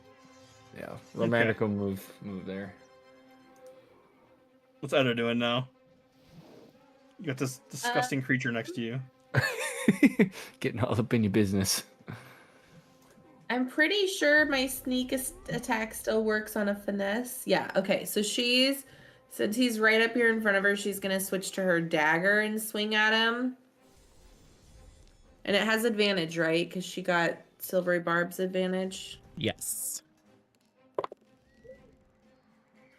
That is a 25. So then that is going to be one of these and these 3. Actually, I don't want to use that one. This one. That one's dirty. Well, it's rolled poorly the last 2 times, so it is, to be honest. Tainted. 17, 22 piercing damage. Okay, go ahead, roll me a Dang. con save as it explodes in her. I will say, Calcifer's just had a grand old time. He's just standing up here. Nobody's blowing up on him. Yeah, you're all Yeah. pristine. And it was until this one crawled up here with her. True. Yeah, It's a 7. Lockett and I are just All right. completely coated in this garbage. Yeah, I was gonna say, I think we're gonna need to make a survival check after to see if we need to jump in the fire real quick and get this big ooze off 5 of us. points from necrotic damage. You said 5? Yep, and your speed is reduced by 10. Okay.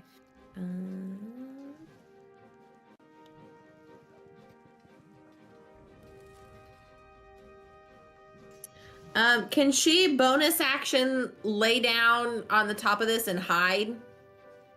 Sure. Okay, Yeah. that's what she's gonna do for her bonus action then. So hopefully no more tree people will climb up here with her. Do I need to roll stealth Roll for stealth. that? Okay. That is a 25. You feel very sneaky. I was just thinking how funny it would be if you rolled That's a her 1. favorite feeling. If you rolled a She's 1 and you run just with the fell off roof the of wagon. the wagon. Okay, that's all she's got. All right. This guard attacks that creature.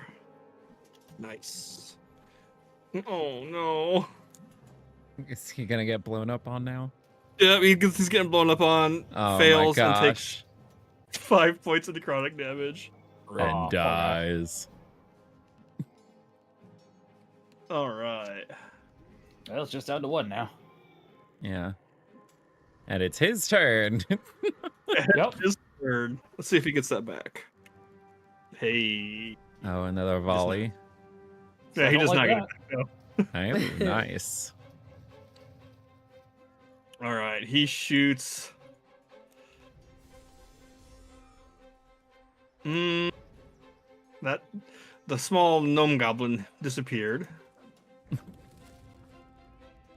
No Just a goblin. fire. Yeah. All right. The target on top of the wagon, Calcifer. No.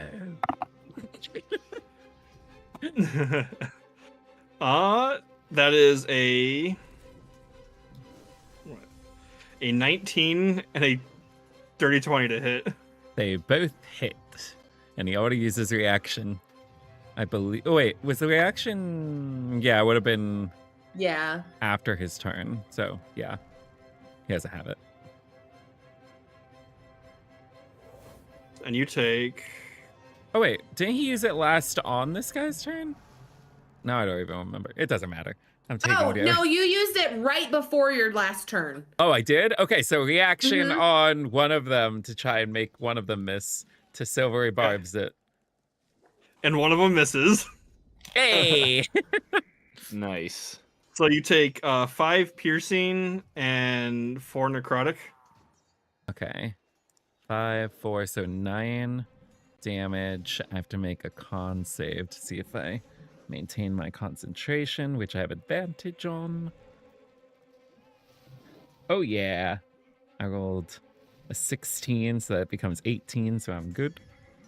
And now I will return the favor and summon lightning down on him. I rolled a natural 1. Hey! Get wrecked. That Dead? is Very only yes. 10 lightning damage. Okay. He's looking bloodied. All right, and then Flame Egg. Yes. Shoot an egg at him. Oh, this All one right. might miss. It's only a 16. 16 just hits. Oh. And that would be 6 fire damage. All right, he's barely up. Okay. And then I'm going to say he gave the advantage up next to Lockett from his silvery barbs. Oh, So the here. drunken All right. monk stumbling around. You're up. All right, I'm going to move next to him. I'm going to use a flurry of blows. That way, I'm expecting him to explode. I'm disengaging as soon as we're done with this and moving on out. Well, So- your first punch will have advantage. First punch of advantage. First one? Okay, so I need to go ahead and roll a 5th d20. Let me find one. I just rolled a 2 out. You Yeah, get the Yeah, one. I would just roll 2 to begin with. Okay, okay. Do one at attack at a time, because you might not even need the other ones. That makes sense. Oh, what if they both fall on the floor? Ugh. Four dice are no good. It's always the worst when you get a nat 22. Yeah. I got a 10 and a 6, which would be a 17 and a 13. So 17 hits. 17 hits? Okay. Then I will roll my attack damage. That's a 2 plus a 4, so that's a 6. All right. Okay. Roll the other. He's Oh, go ahead, sorry. looking real. He's looking real rough now. All right, I'll roll the other 3 attacks. 1 fell, but the other 2 were up. Oh, that one just wants to keep falling off. Okay, I got a 12, a 14, and a 15 without. So that's a 19, a 21, and a 22. They all hit. Where were these when I needed them? Right here. It's just, yeah. Let's see, 8 and 8, so 16, then another 6, so that'd be 22. And then I will disengage and try to get out of the way before he explodes. How do you finish him off? I guess Is I he- throw him. What? Go ahead, sorry. So he falls dead after your flurry of blows. Yeah. I guess in order to finish him off, I throw him into the fire. All right. You redirect him, toss him in the fire, and he catches, and it burns wildly and hot. And there's no explosion from this one. Hey. But as he falls, everyone around you starts to catch their breaths. The guards look up. You start to hear more noise coming from the woods. Oh no. And then you hear the sound of like shifting stone, and Isolde shouts out, "Quick, everyone inside!" And everyone starts just running like mad towards that door in those ruins. But I still have 9 minutes of my lightning storm. Mm. And you look, and you can see that there is way more kind of just advancing up the hill and out of the woods. What are you guys doing? I think I'm gonna run away. Yeah, we're running with I them. think we follow. Yeah. Yeah. Let's get the heck out of here. I mean, the lightning storm is still active, right? So I can strike them as they arrive. Yeah. Yeah. I checked because it's got a 60-foot radius, so at the center of this map, it covers all the surface. Oh, wow. Hey. Nice. All right. So yeah, as everyone rushes into the ruins, they slide the door shut behind you, and all you hear is the sounds of horrifying noises coming from the other side as they try to claw their way in, as you are plunged into darkness. And we'll end it there. Nice. Oof. That was fun. That was Alright. fun. So we're in ruins now? Yep, So you're it- inside these ruins. Okay, because I'm just trying to gauge on if I might want to make the background ruiny next time. Ruiny. Gotta be on theme. I mean, All about it theme. turns out I was just like, the combat scene doesn't really necessarily fit the theme, but then when I summoned the lightning storm, it worked out because there's lightning in the image of the battle scene. So it all came to play together. All right, so we're resuming next was 2 weeks, weeks, I from think? now, right? So that Yeah, is it'll be the- It'll be November November 4th. 4th. Yeah. So everyone, you can tune in on November 4th and see what happens in part 2. I don't know if Dicey, you have anything else to add? Oh, I'm glad everyone had fun, and I can't wait to see what happens next. All right. Well, then we will be heading off. Again, Discord link is in the description below, so you can check that out. Join us on our Discord server, and we can chat about the adventure we had so far. And yeah, I don't know if there's anything else to add to this, so we're just gonna leave. Bye, everyone. Time for some showers.